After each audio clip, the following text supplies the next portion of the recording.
सदगुरु महाराज की धाम के धनी की जय।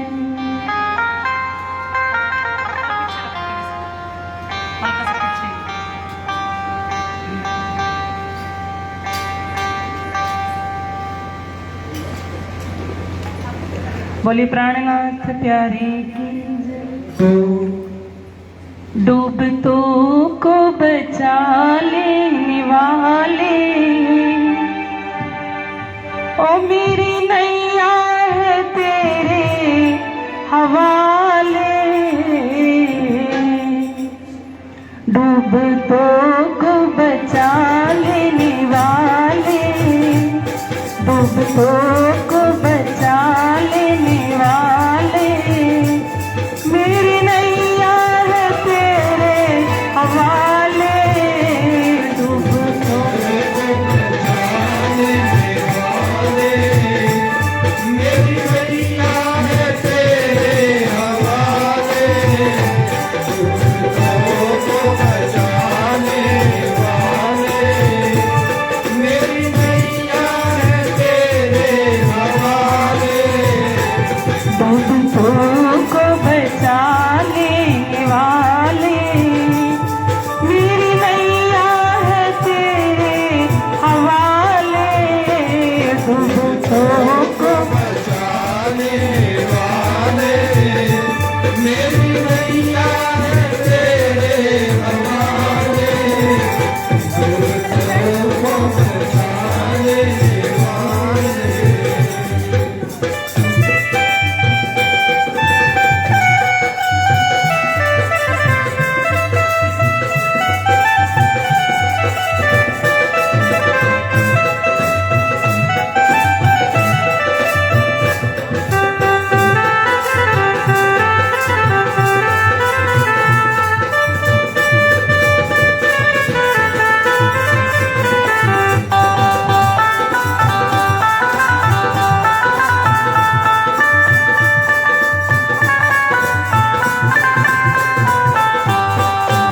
लाख अपनों को मैंने पुकारा, सबके सब कर गए हैं किनारा।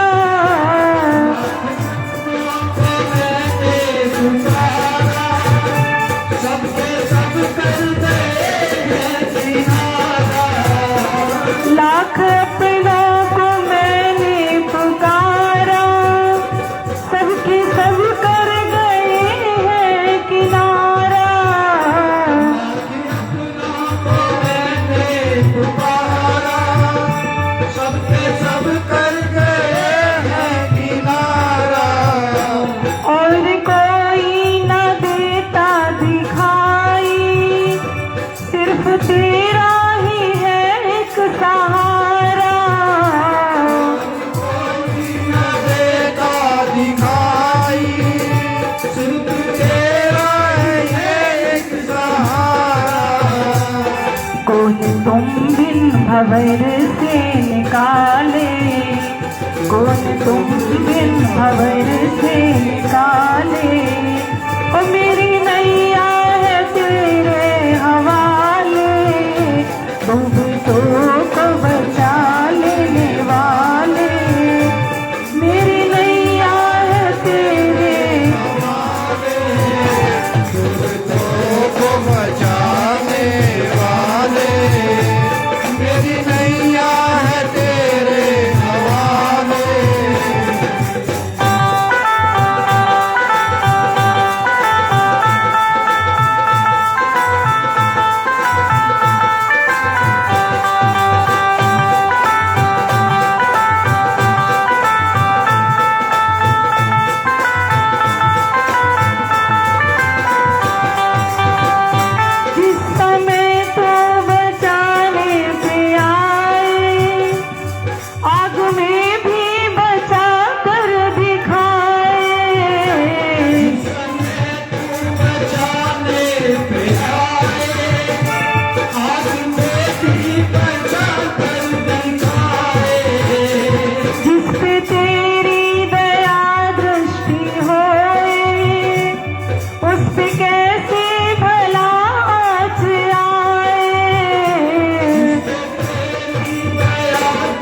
दृष्टि होए, उस पे कैसे भला आज आए।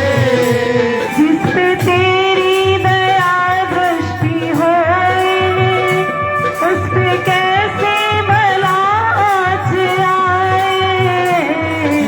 तेरी दया दृष्टि होए,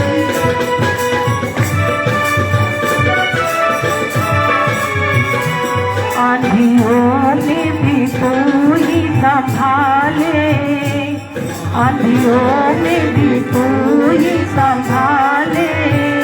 ओ मेरी नैया है तेरे हवाले, डूबतों को बचाने वाले।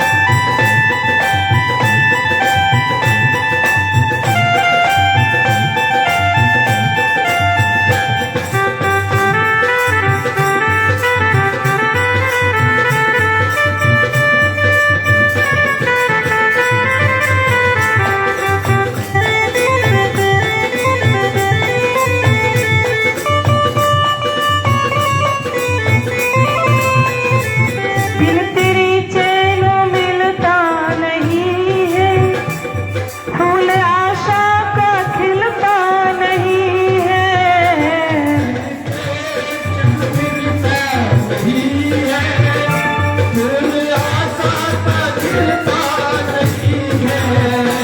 बिन तेरी चैन मिलता नहीं है, फूल आशा का खिलता नहीं है।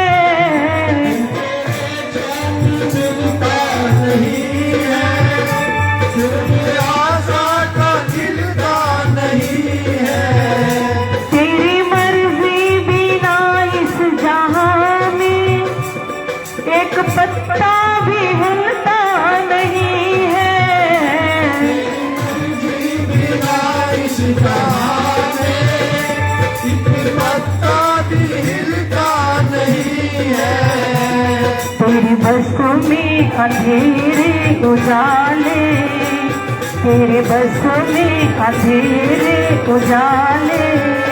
ओ मेरी नैया है तेरे हवाले, डूबतों को बचाने वाले। मेरी नैया है तेरे हवाले, डूबतों को बचा लेने वाले। मेरी नैया है तेरे हवाले, डूबतों को बचाने वाले। मेरी नैया है तेरे हवाले, को बचाने वाले। मेरी नैया है तेरे हवाले, मेरी नैया है तेरे हवाले, मेरी नैया है तेरे हवाले। बोले कृष्ण कन्हैया लाल की, सदगुरु महाराज की, प्राणनाथ प्यारे की, समस्त सुंदर साथ की जय।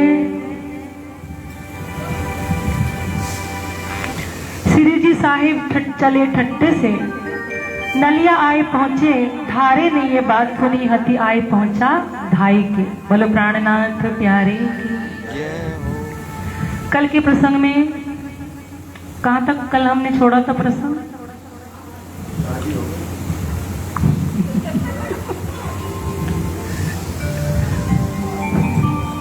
कल प्रसंग कहाँ पर प्रसंग पूछा है मैंने? बोलो श्री प्राणनाथ प्यारे की। स्वामी प्राणनाथ जी ने जो श्यामल दास थे चिंतामणि, उनको क्योंकि श्यामल दास जी चिट्ठी ले जाने और लाने का कार्य करते थे, तो उन्होंने श्यामलदास जी से कहा, श्यामलदास जी आप नौतनपुरी धाम जाइए और वहां जाकर के बिहारी जी को आप पत्र दीजिए कि आप नलिया आ जाइए और कच्छ में आकर के हम सब मिलते हैं। तो चिट्ठी लेकर के जाते हैं, लेकिन बिहारी जी ने मना कर दिया था कि ऐसे घर से बाहर निकल करके जागने का कार्य मुझे नहीं करना है, तुम ही करो, ऐसे में बाहर निकल कर नहीं जाऊंगा। मना कर देते, लेकिन प्राणनाथ जी फिर से पत्र भेजते हैं, क्योंकि अब्बासी बंदर से भैरव सेठ ने बहुत सारा धन, रुपया, वस्त्र, बर्तन, जाने कहां कहां तक साधन सब दिया था। तो प्राणनाथ जी ने कहा था, बिहारी जी मेरे पास से बहुत सारा बोझा है, कहां तक जागने के कार्य में लेकर के जाऊंगा, आप आएंगे तो सभी धर्म के काम में लग जाएगा, सुंदर साथ के काम आएगा, इतना धन है, बर्तन है, कपड़े हैं, आपकी भी काम में आएंगे, आपकी धर्म पत्नी, बच्चे, बाकी सबके बहुत ज्यादा धन इकट्ठा हुआ है। बिहारी जी ने सोचा चलो, फिर दूसरी बार में लिख दिया कि ठीक है आ रहा हूं। जब दो बार बोलते हैं तो बिहारी जी लिख देते हैं कि ठीक है आता हूं।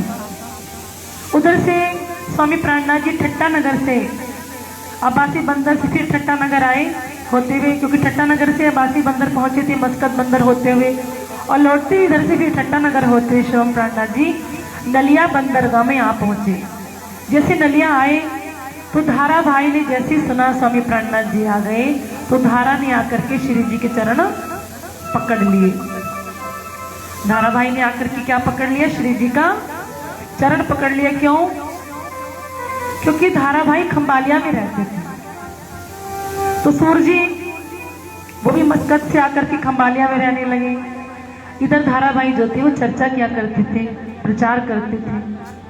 चर्चा करते करते उनको इतना जोश आ जाता, आनंद आ जाता, जिसकी चर्चा करते वो स्वरूप साक्षात सुंदर साथ के सामने प्रकट हो जाता था। कभी ब्रज का दर्शन कराते, कभी रास का दर्शन कराते, तो उनकी उतनी ज्ञान प्रबोधायनी चर्चा को देख करके सुंदर साथ ने उनको ऊंचा आसन दिया, उनकी सम्मान किया, और धीरे धीरे प्रचार होने लगा पूरे खंबालिया में। सुंदर साथ की क्या होने लगी?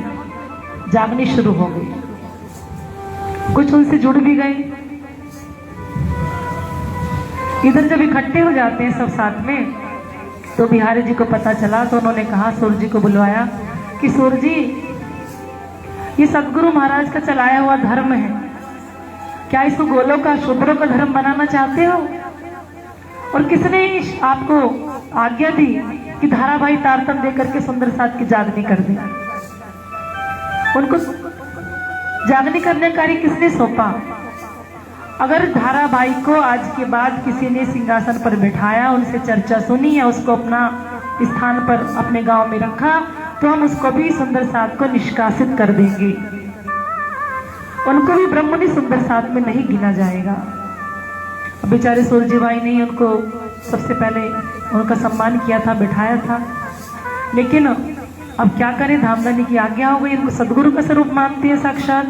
अगर अवहेलना करते हैं तो मंदिर में कभी घुसने नहीं देंगे, तो बड़ी विडंबना आ गई। अब जाकर के धाराभाई से कहा कि धाराभाई आपको सुंदर साथ से निष्कासित किया जाता है, लेकिन हम लोग कुछ नहीं कर सकते। अब धाराभाई क्या करते, उनकी धर्मपत्नी, माता, सबको सुंदर साथ से निकाल दिया। जब श्री जी आए तो धाराभाई दौड़कर के आए, उन्होंने अर्जी लगाई कि ये प्राणनाथ जी, बिहारी जी आपसे मिलने आ रहे हैं, और आप मेरे लिए उनसे अर्जी लगा देना कि मुझे सुंदर साथ में शामिल कर लें। सारी बात बता दी कि कैसे कैसे मैं जागने का कार्य कर रहा था। इधर धाराभाई ने कहा, यदि मैं देख करके आता हूं बिहारी जी कहां तक पहुंच गए, और यदि तुमने ला करके मुझे बिहारी जी के आने की सोचना थी, क्योंकि पता नहीं चल रहा था, क्योंकि टेलीफोन तो होते नहीं थे, भैया कहां तक पहुंच गए? अभी पहुंचे हैं कहाँ? मोदी नगर, और कहते हैं आ गया सिंहानी, आ गया। कहाँ? टेलीफोन पर कहते हैं ना, अभी मोदी नगर ही है या दिल्ली में ही है, बोल देते हैं फोन पर, मैं तो अभी यहीं पर हूँ, आने वाला हूँ बस। पहले फोन तो चलता नहीं था, चिट्ठी भेजते थे। धाराभाई जाते हैं सूचना निकालने के लिए कि कहाँ तक बिहारी जी आ गए हैं। ताकि उनका आशीर्वाद मुझे मिल सके। तो धाराबाई पहुंचे तो उनको पता चल गया कि वो नलिया तक पहुंचने वाले हैं, और आकर के धाराबाई ने प्रणनाथ जी को सूचना दी कि बिहारी जी आ गए हैं नलिया। तो प्रणनाथ जी ने कहा चिंता न करो धाराबाई, जब भी मुझे मौका मिलेगा, मौका देखते ही मैं तुम्हारी अर्जी श्री जी के चरणों में प्रस्तुत कर दूंगा। अब तो बिहारी जी और प्राणनाथ जी कदमों बिहारी जी के जाए नमाऊं शीश, कि आप मुझे बस एक मौका दिलवा दीजिए, तब तो मैं अपना जीवन समर्पित उनके चरणों में कर दूंगा। इधर बिहारी जी और प्राणनाथ जी का मिलन हुआ, बड़े आनंद मगन हो जाते हैं श्री जी बिहारी जी को देख करके। उनके लिए बढ़िया सी व्यवस्था करते हैं, गाड़ी लगवाते हैं, और उनके साथ में जो सुंदर साथ गए थे, सूरत के सुंदर साथ थे, कुछ ठट्टा नगर के सुंदर साथ थे, और इधर राधा, रूपा, बाईजुराज महारानी, अनेकों स्त्रियां भी साथ में थी। तो काफी लोग प्रणनाथ जी के साथ में आए थे और बहुत सारा धन खजाना लेकर के भी आ रहे थे।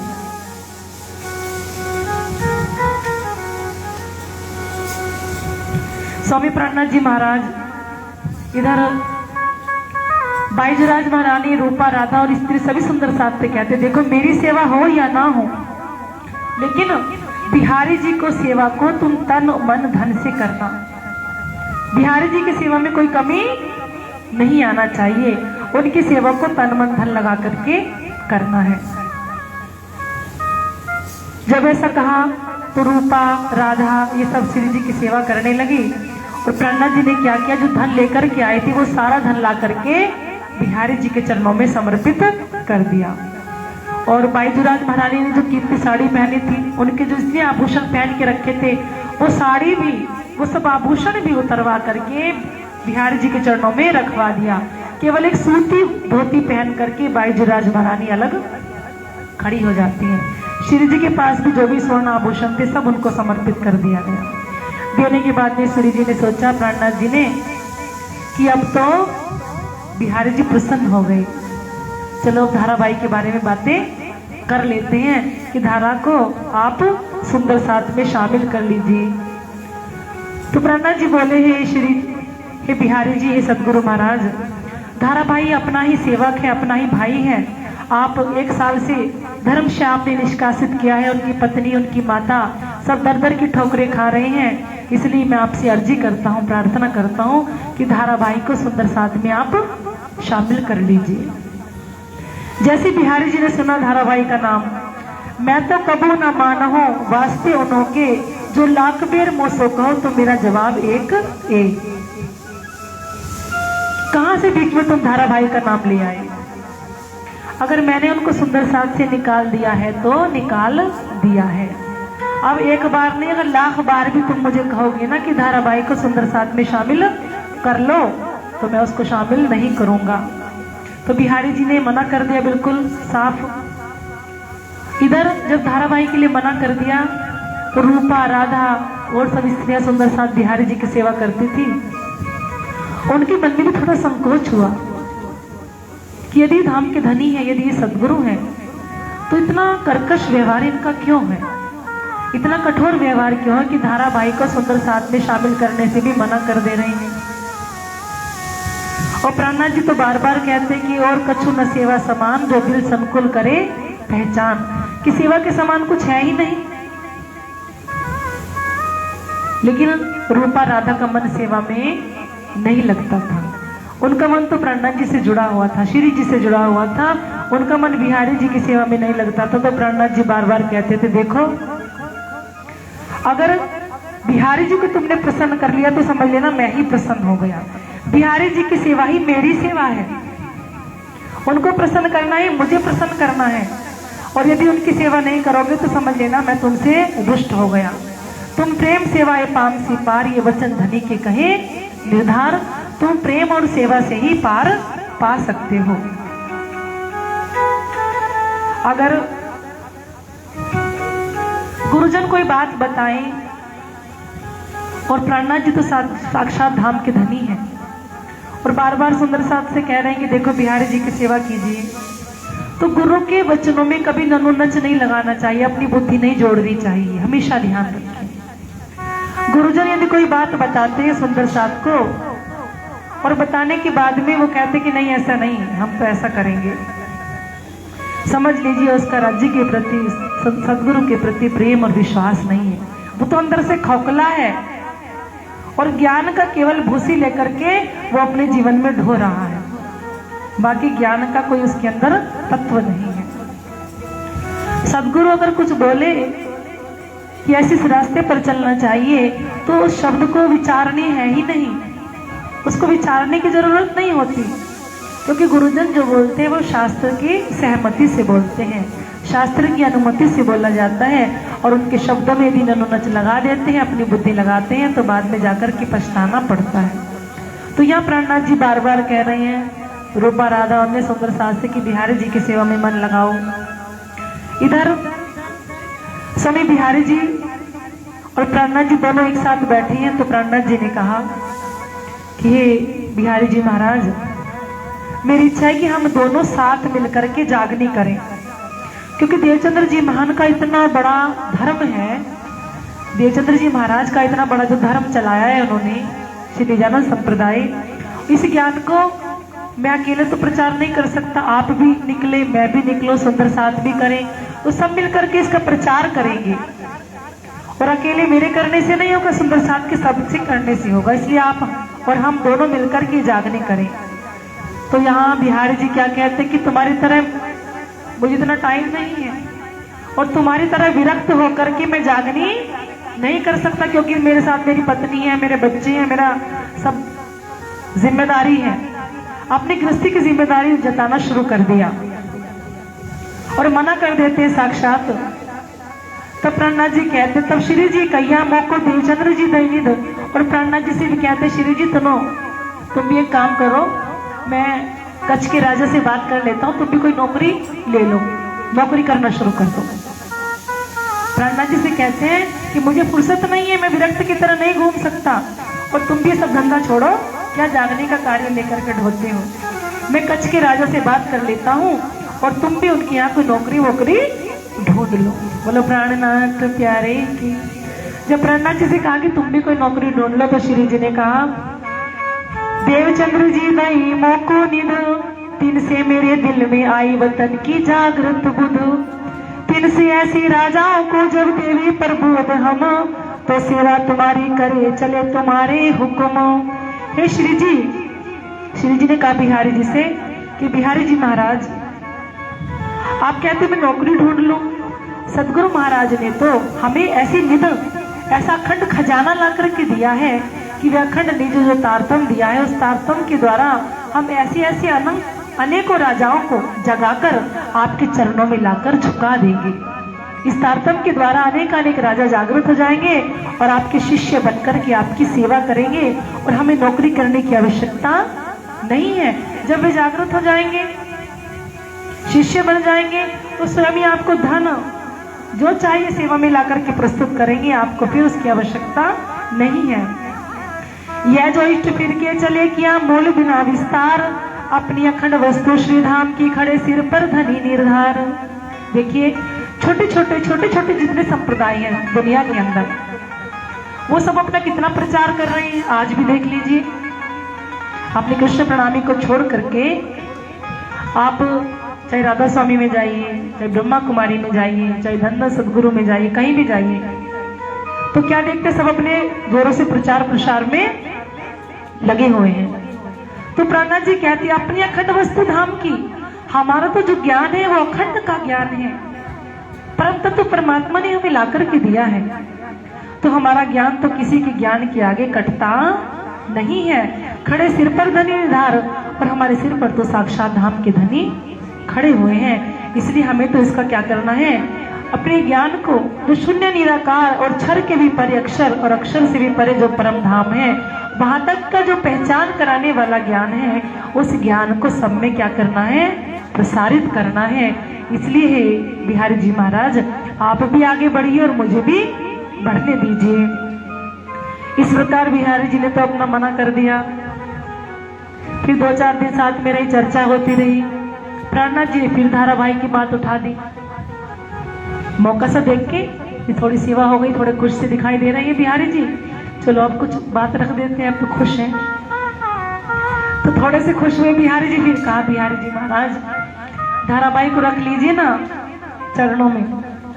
कहा तुझे पहले ही मना किया था मैंने, फिर धारा का नाम ले दिया मेरे आगे। अब एक बार मैंने बार बार कहा है कि 1,00,000 बार कहेगा तो भी मैं धारा को चरणों में नहीं लूंगा। फिर मना कर दिया। श्री जी अपना चित समझाए कि वो फिर अवगुण उठा शोभान के फिर शुद्ध किया दूसरी बेर। माने कभी कभी क्या हो जाता है अंदर, बिहारी जी महाराज अपनी बात पर अडिग थे, तो कितना भी कहे लेकिन उन्होंने धारा को अपने चरणों में नहीं लिया, ना ही सुंदर साथ में शामिल किया। तब सुंदर साथ आपस में चर्चा करने लगते हैं। तो प्राणनाथ जी के मन में भी विचार आया क्या कि यदि बिहारी जी के अंदर साक्षात सदगुरु महाराज की गादी पर बैठे हैं बिहारी जी महाराज, और बिहारी जी के अंदर साक्षात यदि सदगुरु हैं, धाम धनी बैठे हुए हैं, तो धनी क्या करते हैं, सबके ऊपर सम रूप से कृपा करते हैं। तो ऐसा क्यों हो रहा है कि धाराबाई को सुंदर साथ में लेने के लिए बार बार मना करते हैं? ये विचार तो आया, लेकिन प्राणनाथ जी ने अपने मन को फटकारा कि सदगुरु के प्रति कभी ऐसा विचार नहीं लाना चाहिए, और अपने मन को वहां से मोड़ करके फिर सुंदर साथ की सेवा में लगा देते हैं कि तो गुरु पुत्र हैं, साक्षात बिहारी जी तो मेरे लिए सम्मानीय हैं, उनके प्रति मेरे मन में कभी भी कुभाव नहीं आना चाहिए। अब बिहारी जी से कहते हैं, वो तो नहीं मना कर देते जागने के कार्य के लिए। स्वामी प्राणनाथ जी ने कहा कि अब हमें आगे बढ़ना चाहिए। बिहारी जी पहले खंबालिया के लिए प्रस्थान कर देते हैं। वहां पर खंबालिया में कुछ चौकी बैठी हुई थी, वो पहले परेशान कर रही थी। इधर बिहारी जी तो निकल गए, अब स्वामी प्राणनाथ जी भी खंबालिया से होते हुए नलिया की ओर प्रस्थान करेंगे। जैसे प्राणनाथ जी जाते हैं और जाकर के क्या करते, नाव में बैठने के लिए, खंबालिया से जाने के लिए नाव में सवार होने की तैयारी कर रहे थे। तो सुंदर साथ को नाव में बैठाया। सूरत से जो 8 सुंदर साथ थे वह भी नाव में बैठे। बाईजुराज महारानी को भी नाव में बिठाया, और भी स्त्री थी उनको बिठाया। और प्राणनाथ जी जैसे नाव में चढ़ने के लिए पैर रखने ही वाले थे तो उनको जोर से क्या हुआ, छींक आ गई। तो कभी कभी छींक आने को क्या माना जाता है, अशुभ माना जाता है। तो प्राणनाथ जी ने सोचा चलिए इन सबको पहले भेज देते हैं और मैं पगडंडी का रास्ता पकड़ता हूँ। तो आप लोग आगे आगे बढ़िए और मैं पगडंडी के रास्ता पकड़ करके आता हूँ। तो स्वामी प्राणनाथ जी पैदल का रास्ता पकड़ते हैं और इधर ये सुंदर साथ नाव में बैठ करके चल देते हैं। और जैसे खंबालिया चले गए तो उन्हें अपशगुन नजर आया। तो वहां पर क्या थी, पहले ही खंबालिया के राजा इनसे दुश्मनी रखते थे। खंबालिया के जो राजा थे वो मेहराज ठाकुर से पहले क्या करते थे, दुश्मनी रखते थे। तो जब उनको पता चला, किसी ने सूचना दे दी, खबरी तो बहुत होती है, आज भी है और पहले भी थी, तो खबरी बहुत होते हैं। उन्होंने क्या किया, पहले सूचना दी कि वहां केशव ठक्कर का पुत्र मेहराज आ रहा है, उसको पकड़ लेना, बढ़िया मौका है आज। तो चौकी बैठा रखी थी पहले ही। तो प्राणनाथ जी तो नहीं आए। कौन आए थे, सूरत के सुंदर साथ थे और बाईजुराज महारानी थी। तो उनको पकड़ लिया, पकड़ के ले जाते हैं राजा के पास। उनसे पूछा गया, बाईजुराज महारानी को सोचा यही है मेहराज की पत्नी, का बताओ कहाँ है मेहराज ठाकुर। तो बाईजुराज महारानी तो कुछ नहीं बोली, लेकिन जो 8 सुंदर साथ थे, साथ में एक माता जी भी थी, उसने कहा ये तो मेरी बेटी है। और जो 8 सुंदर साथ थे ना, वो कही ये हमारी बहन है, ये हमारी बहन है। पहले क्या होता था, जो ब्राह्मण लोग होते थे, ऊंचे लोग, किसी के घर का नहीं खाते थे, किसी के छोटे के हाथ का वो नहीं खाते थे। तो उन्होंने कहा अच्छा तुम्हारी बहन है, चलो अभी पता चल जाएगा, चलो अपने हाथ से भोजन तैयार करो, बना करके भोजन बना करके सबको खिलाओ। अगर इन लोगों ने तुम्हारे हाथ का बना हुआ भोजन ग्रहण कर लिया तो हम मान जाएंगे तुम्हारी बहन है। क्योंकि बाईजुराज महारानी क्षत्रिय थी और वो जो सुंदर साथ थी ब्राह्मण थे। तो ब्राह्मण लोग जल्दी से किसी के हाथ का खाते नहीं थे। पहले बड़ी छूत पूत और ये बीमारी लगी थी, अपना पराया, तेरा मेरा, छोटा बड़ा बहुत ज्यादा उस समय पर था। तो प्राणनाथ जी महाराज तो निकल गए पैदल की यात्रा और इधर इनको पकड़ लिया गया। बाईजुराज महारानी ने बड़े प्रेम से भोजन तैयार किया। और जो 8 सुंदर साथ थे, क्योंकि सुंदर साथ ही वही है जहाँ पर भेदभाव आकर के समाप्त। सुंदर साथ नाम क्यों रखा गया, प्राणनाथ जी ने क्यों रखा, क्योंकि प्राणनाथ जी जिस समय जागने के कार्य में आगे बढ़े तो उनके मन में विचार आया, मेरे साथ में कोई ऊंची जाति का है, कोई नीची जाति का है, कोई छोटा है, कोई बड़ा है, कोई धनवान है तो कोई गरीब है, कोई गौर है, कोई शुक्ल है, अलग अलग रंग के, अलग अलग जाति के, अलग अलग प्रकार के लोग मेरे साथ में चल रहे हैं। तो यदि इनको अलग अलग नामों से पुकारा जाएगा तो अच्छा नहीं लगेगा, इसलिए इनको सबको सुंदर कर देते हैं। जिसका साथ ही क्या हो, सुंदर हो, तो उनका नाम क्या कर दिया, सुंदर साथ रख दिया। तो जहाँ सुंदर साथ शब्द आ जाता है वहाँ ऊंच नीच छोटा बड़ा सब कुछ भेदभाव मिट जाता है और सब एक रूप रंग हो जाते हैं। तो स्वामी प्रणनाथ जी महाराज जा रहे हैं इधर, उन्होंने कहा चलो ठीक है आप लोग जाइए, आप लोग नहीं है। सबने भोजन किया और उनको वहां से क्या कर दिया, विदा कर दिया।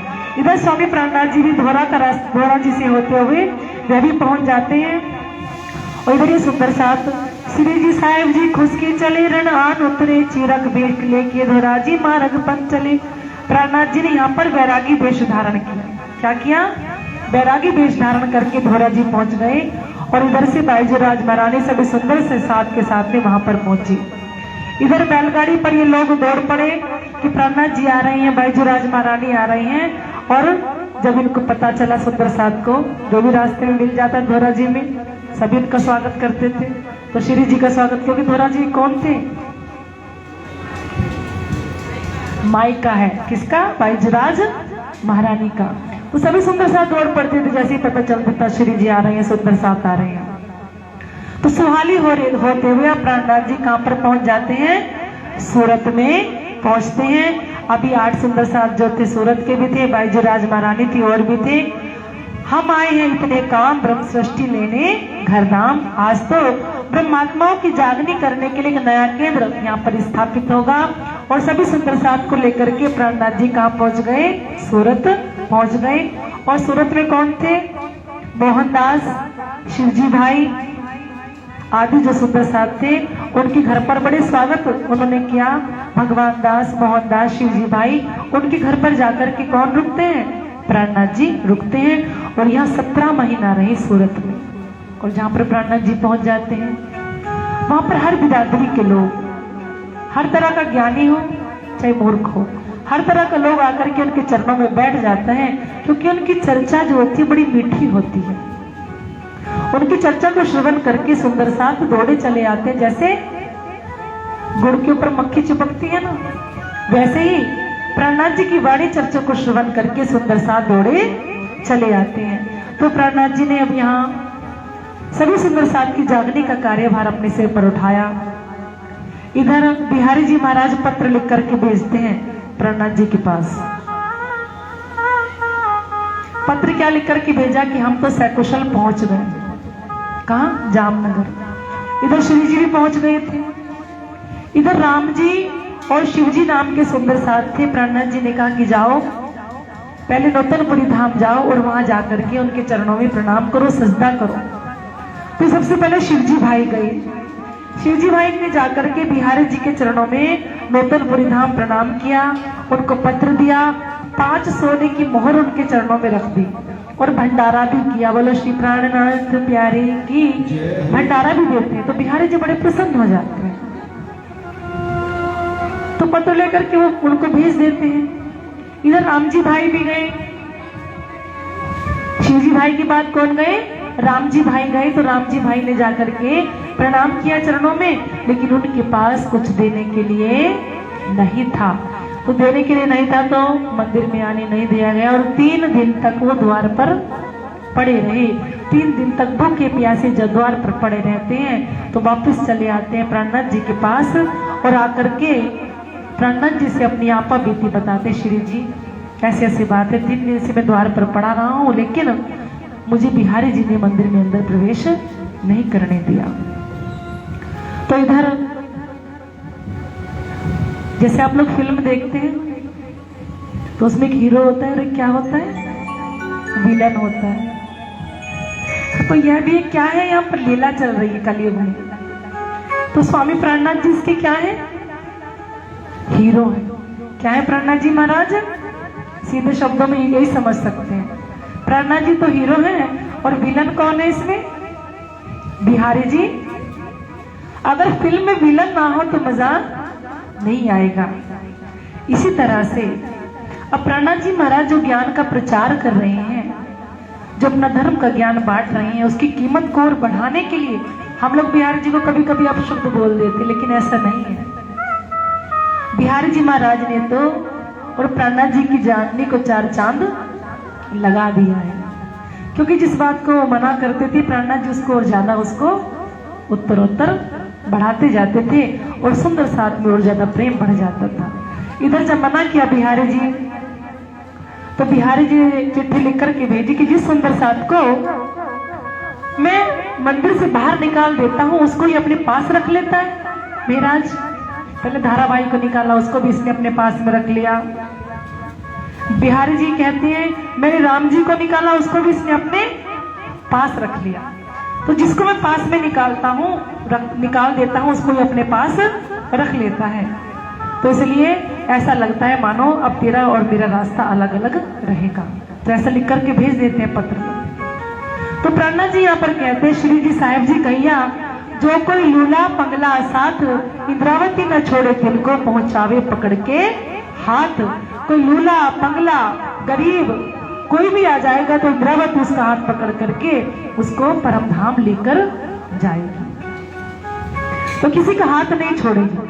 और कहा भी जाता है अयम निजय परोवेती गणना लघु चेत साम उदार चरिता नाम वसुधैव कुटुंबकम। व्यक्ति का विचार बिल्कुल छोटा होता है कब, जब उसके मन में ये बात आती है ये मेरा है और ये तेरा है, ये अपना है। ये छोटे विचारों वाली बात होती है, ये मेरा ये तेरा, ये अपना ये पराया, ये छोटा ये बड़ा। जिसके मन में भाव है तो समझ छोटा विचार है, संकीर्ण बुद्धि है।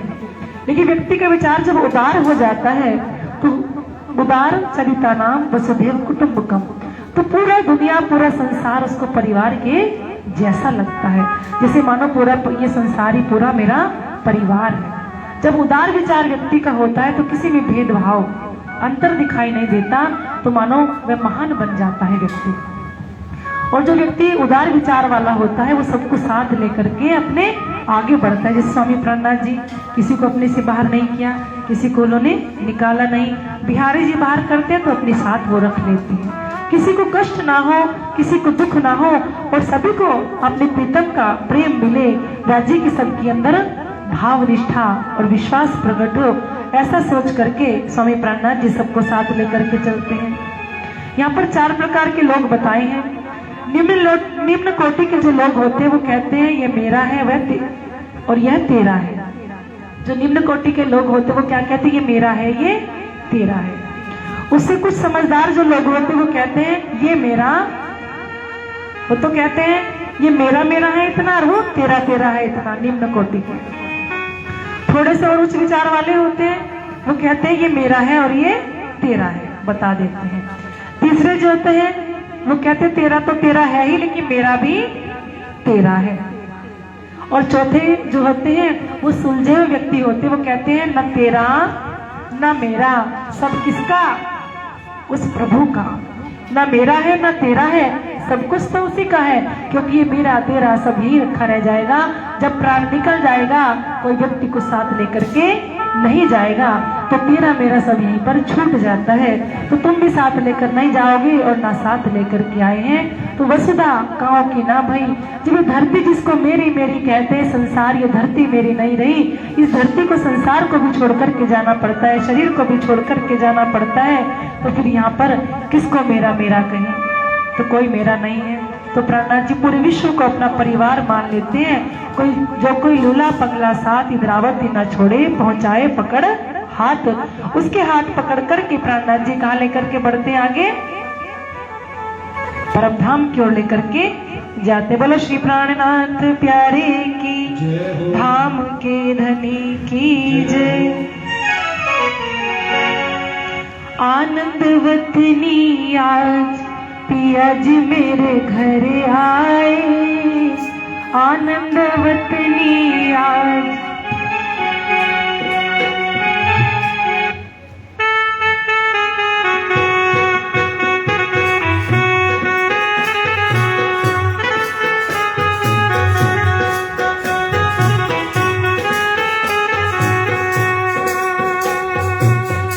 आनंद वतनी आज पिया जी मेरे घर आए, आनंद वतनी आज बाबा बैरागी बन आए, बाबा बैरागी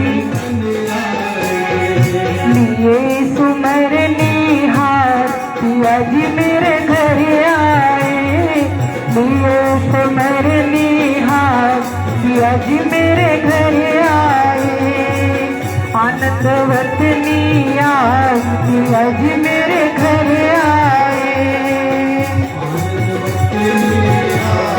यदि मोरे घर आए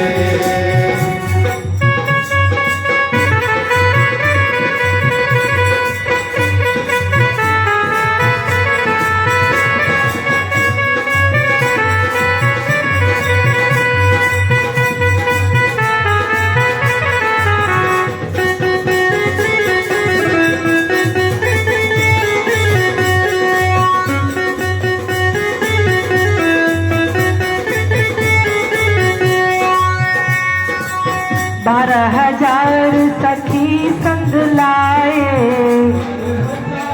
सखी संग लाए, 12,000 सखी संग लाए, 12,000 सखी संग लाए, 12,000 सखी संग लाए, 12,000 सखी संग लाए, जाग निराश खिलाई पिया जी मेरे घर आए, जाग निराश खिलाए पिया जी मेरे घर आए, आनंद वतनी आज पिया जी मेरे घर आए, आनंद वतनी आज पिया जी मोरे घर आए।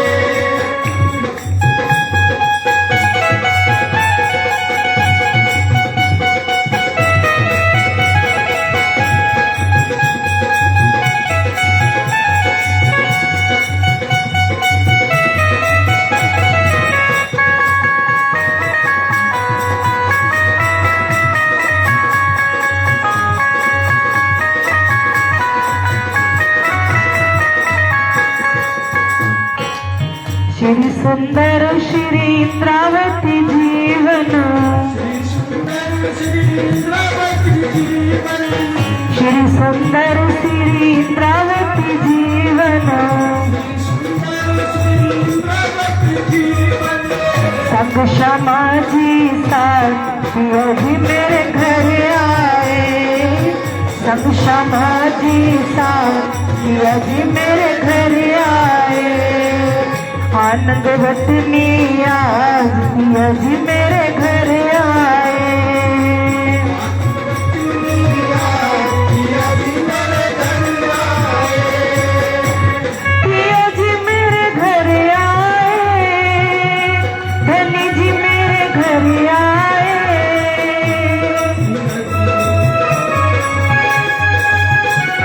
धनी जी मेरे घर आए, आनंद वतनी आज पिया जी मेरे घर आए, आनंद वतनी आज मोरे घर आए, आनंद वतनी आज पिया जी मेरे घर आए। बोलो श्री प्राणनाथ प्यारे की, सदगुरु महाराज की। अब यहाँ सूरत में सदगुरु देवचंद्र जी महाराज ने सबसे पहले जामनगर नौतनपुरी धाम की क्या की स्थापना। पहले बीज उदय हुआ पूरी जहाँ नौतन, सब पुरी नौतन हुई धन धन। सदगुरु देवचंद्र जी महाराज ने पहले बीज का रोपण किया वहां पर, और वहां पर गादी जो परंपरा चली उस पर अब बिहारी जी विराजमान है। और अब यहाँ सूरत में भी वे नौतनपुरी धाम है। अब यहाँ पर महामंगलपुरी धाम की स्थापना होने वाली है सूरत के अंदर। अनेक पक्षों को लेकर के जो भी ज्ञान की चर्चा सुनते हैं सुंदर साथ और एक दूसरे को बताते हैं, तो अलग अलग जगह से सभी लोग इकट्ठा होकर के उन्होंने एक पक्ष वेदांत का, 3 गुरु सन्यासी शंभुनाथ ताए वस्तुगत, दूसरा नहीं चर्चा में लगे साथ। सन्यासी शंभुनाथ को उन्होंने गुरु मान रखा था, जो वेदांत वाले थे। एक वेदांत पक्ष वाले भी प्राणनाथ जी के पास आए और उनको उन्होंने वेदांत, गीता, भागवत, दया, शारदा सब खोल मगज माही ने जाहिर किया, माहे गुज जो बोल। तो प्राणनाथ जी ने वेदांत के, गीता के, भागवत के सभी शारदे खोल करके उनके अर्थ उनके सामने रख दिए और उनके अंतर चक्षु खुल जाते हैं, आत्मा जागृत हो जाती है। वेदांत की चर्चा वह जो जानत सब, ये चर्चा तीन ऊपर और कोई नहीं मतलब। अब प्राणनाथ जी के साथ में जो वेदांती लोग आए वो चर्चा करना शुरू कर दिया प्राणनाथ जी के साथ उन्होंने। तो प्राणनाथ जी कहते हैं, भाई रे ब्रह्म ज्ञानी ब्रह्म दिखलाओ, तुम सकल में साईं देखिया, ये संसार सकल है सुपना, तो तुम पारब्रह्म क्यों पेख्या। भाई रे ब्रह्म ज्ञानी ब्रह्म दिखलाओ, हे ब्रह्म ज्ञानियों, हे वेदांतियों, तुम तो ब्रह्म को व्यापक मानते हो। जो वेदांती होते हैं ना, जो वेदांत को मानते हैं, वो कहते हैं तो ब्रह्म तो कण कण में व्याप्त है, ब्रह्म तो पूरे ब्रह्मांड में क्या है, समाया हुआ है। तुम सकल में साईं देखा, तुम सब में साईं को देखते हो, परमात्मा को देखते हो। बोलो प्राणनाथ प्यारे की, बोलो सोने वालों की, बोलो बातें करने वालों की। तो कहते हैं तुम सकल में साईं देखा, तुम तो सभी में किसको देखते हो, ब्रह्म को देखते हो। लेकिन देखो भाई, ब्रह्म सब में व्यापक नहीं है, ब्रह्म तो एक देशीय है। हाँ, ब्रह्म की सत्ता सब में व्याप्त है। किस प्रकार से, जैसे सूर्य इस संसार में व्याप्त नहीं है, सूर्य तो अपने स्थान पर है, लेकिन उसकी किरणें आकर के इस पूरे संसार में व्याप्त हो जाती हैं और उसका प्रकाश पूरी दुनिया में फैल जाता है। लेकिन सूर्य स्वयं नहीं आता, सूर्य का अपने स्थान जो है वो निश्चित है। उसकी किरणें आकर के यहाँ पर प्रकाश देती हैं और यहाँ पर क्या फैला देती हैं, प्रकाश, और फिर पुनः वो किरणें जाकर के उसी में समा जाती हैं। इसी प्रकार से जो ब्रह्म है, वह ब्रह्म जो है अपने आप में क्या है, नित्य है, अविनाशी है, अखंड है, अविचल है। लेकिन उसका ज्ञान कहिए, उनकी चेतनता, उसकी सत्ता इस पूरे ब्रह्मांड में आती है और इस ब्रह्मांड में आकर के उस सत्ता का अनुभव वही कर पाता है जिसके पास में उस ब्रह्म का ज्ञान देने वाला पात्र हो, वही उसका अनुभव कर पाता है। तो प्राणनाथ जी बारंबार उनको समझा रही हैं कि पिंड में होता तो मरता न कोई और ब्रह्मांड में होता तो देखता सब कोई, पिंड ब्रह्मांड दो से न्यारा। वह तो पिंड से भी और ब्रह्मांड से भी, क्योंकि आप तो उसको पिंड ब्रह्मांड सभी में व्याप्त मान रहे हैं। तो परमात्मा ना तो शरीर में, हम लोग उसको शरीर में मानते हैं। अगर परमात्मा शरीर में हो, हमारा पंचभौतिक शरीर है, अगर परमात्मा शरीर में हो तो किसी को कथा सुनने की आवश्यकता नहीं है, ज्ञान अर्जन करने की क्या जरूरत, क्योंकि जहाँ परमात्मा बैठते हैं, वास करते हैं, तो वहां तो क्योंकि परमात्मा सत्य है, चेतन है, आनंद है। तो जो सत्य है माने जो परिवर्तित नहीं होता, फिर हम लोग परिवर्तित क्यों होते हैं, पहले बच्चे होते हैं, फिर युवा होते हैं, फिर वृद्ध बन जाते हैं। परमात्मा तो अविचल है, अखंड है, अविनाशी है। तो वे सत्य है माने जो अपरिवर्तनशील है, जिसमें परिवर्तन नहीं होता, जो चेतन है, जो प्रकाश स्वरूप है और जो आनंद ही आनंद जहाँ पर है। और हमें तो थोड़ी देर में आनंद सुख होता है, थोड़ी देर में दुख हो जाता है, थोड़ी देर में सब कुछ बदल जाता है। क्षणे तुष्टा, क्षणे रुष्टा, तुष्टा दृष्टा, क्षणे क्षणे, एक क्षण में रुष्ट हो जाना, एक क्षण में प्रसन्न हो जाना, ये मानव का स्वभाव है। तो यहाँ पर लेकिन परमात्मा का ये स्वभाव नहीं है। तो उसमें क्या होता है, उसके अंदर प्रभु का चेतन बैठा हुआ है, आत्मा रूपी चेतन, लेकिन परमात्मा स्वयं वहां विराजमान नहीं है। इसी को समझना रहे हैं प्राणनाथ जी महाराज और कहते देखो, साकारस्य विनाशोऽस्ति निराकारस्य शून्यत्वात्, शून्यस्य चात् उपपक्षम विभिन्नम वस्तु ज्ञान मोक्षम। साकार से विनाशोऽस्ति, साकार जो दिखाई दे रहा है इन आंखों से, माने शरीर है, जो भी साकार से उसका विनाश हो जाएगा। निराकार से शून्यत्वात्, और जो निराकार है वो तो शून्य है, उसका ध्यान कैसे करें शून्य का। शून्य चा वस्तु उभय, माने शून्य और साकार दोनों से परे, निराकार और साकार दोनों से परे वे जो परम वस्तु है उसको सनातन कहा है। तो परमात्मा न तो निराकार है और ना ही साकार है। साकार और निराकार से वो परे है, जिसको परम तत्व कहा है। और कहाँ है वो? हद पार बेहद है, बेहद पार अक्षर, अक्षर पार वतन है, जागे न घर। तो इस ब्रह्मांड से भी अलग, और इसके परे जो निराकार है, जिसको शून्य कहते हैं, उससे भी बेहद, भूमि से भी परे, उसके परे अक्षर। तो परमात्मा अक्षर भी नहीं, और अक्षर से भी परे है, जिसको अक्षरातीत कहा है। क्षरतीत अक्षर भयाने अक्षरातीत कहलाए, आपने जावो ऐने घरे, यह अटकले केमा पहुंचाए। जो 14 लोग ब्रह्मांडों से भी परे है, और बेहद भूमि से भी परे है, अक्षर से भी परे है, जिसको अक्षरातीत धाम कहा है, जिसको परम धाम की उपमा दी गई है, जो परम धाम के अंदर विराजमान है, जिसको एक देशीय कहा है। जैसे दूध के अंदर घी होता है, दूध के अंदर क्या होता है? घी होता है, लेकिन दिखाई नहीं देता। लेकिन जो काम घी करता है वह दूध नहीं कर सकता। जब उनको एक देशीय हो जाएगा, उसको अलग कर दिया जाएगा, तभी जाकर के उसकी कीमत होगी। दूध में घी दिखाई दे रहा है, लेकिन दूध को रखेंगे तो खराब हो जाएगा, लेकिन उसमें घी बना करके रखेंगे तो खराब नहीं होता, हमेशा बना रहता है। इसी तरह से वो परमात्मा भी एक देशीय है, इस माया से जो अलग है। लेकिन हाँ, उस ब्रह्म के अंदर ये सारी माया समाई हुई है। इसी को प्राणनाथ जी बार बार समझा रही हैं।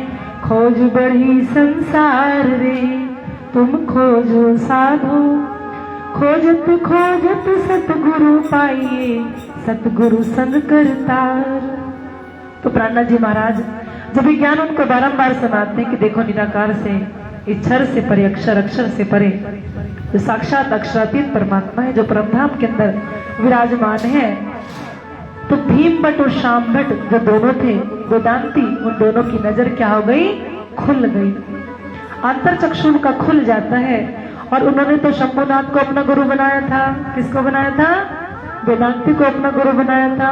कोई कोई के मन में विचार आता है कि हमने तो गुरु धारण किया है, तो हमें दोबारा गुरु धारण नहीं करना। लेकिन कहते हैं जब तक गुरु मिली ना साचा, तब तक गुरु करो 105।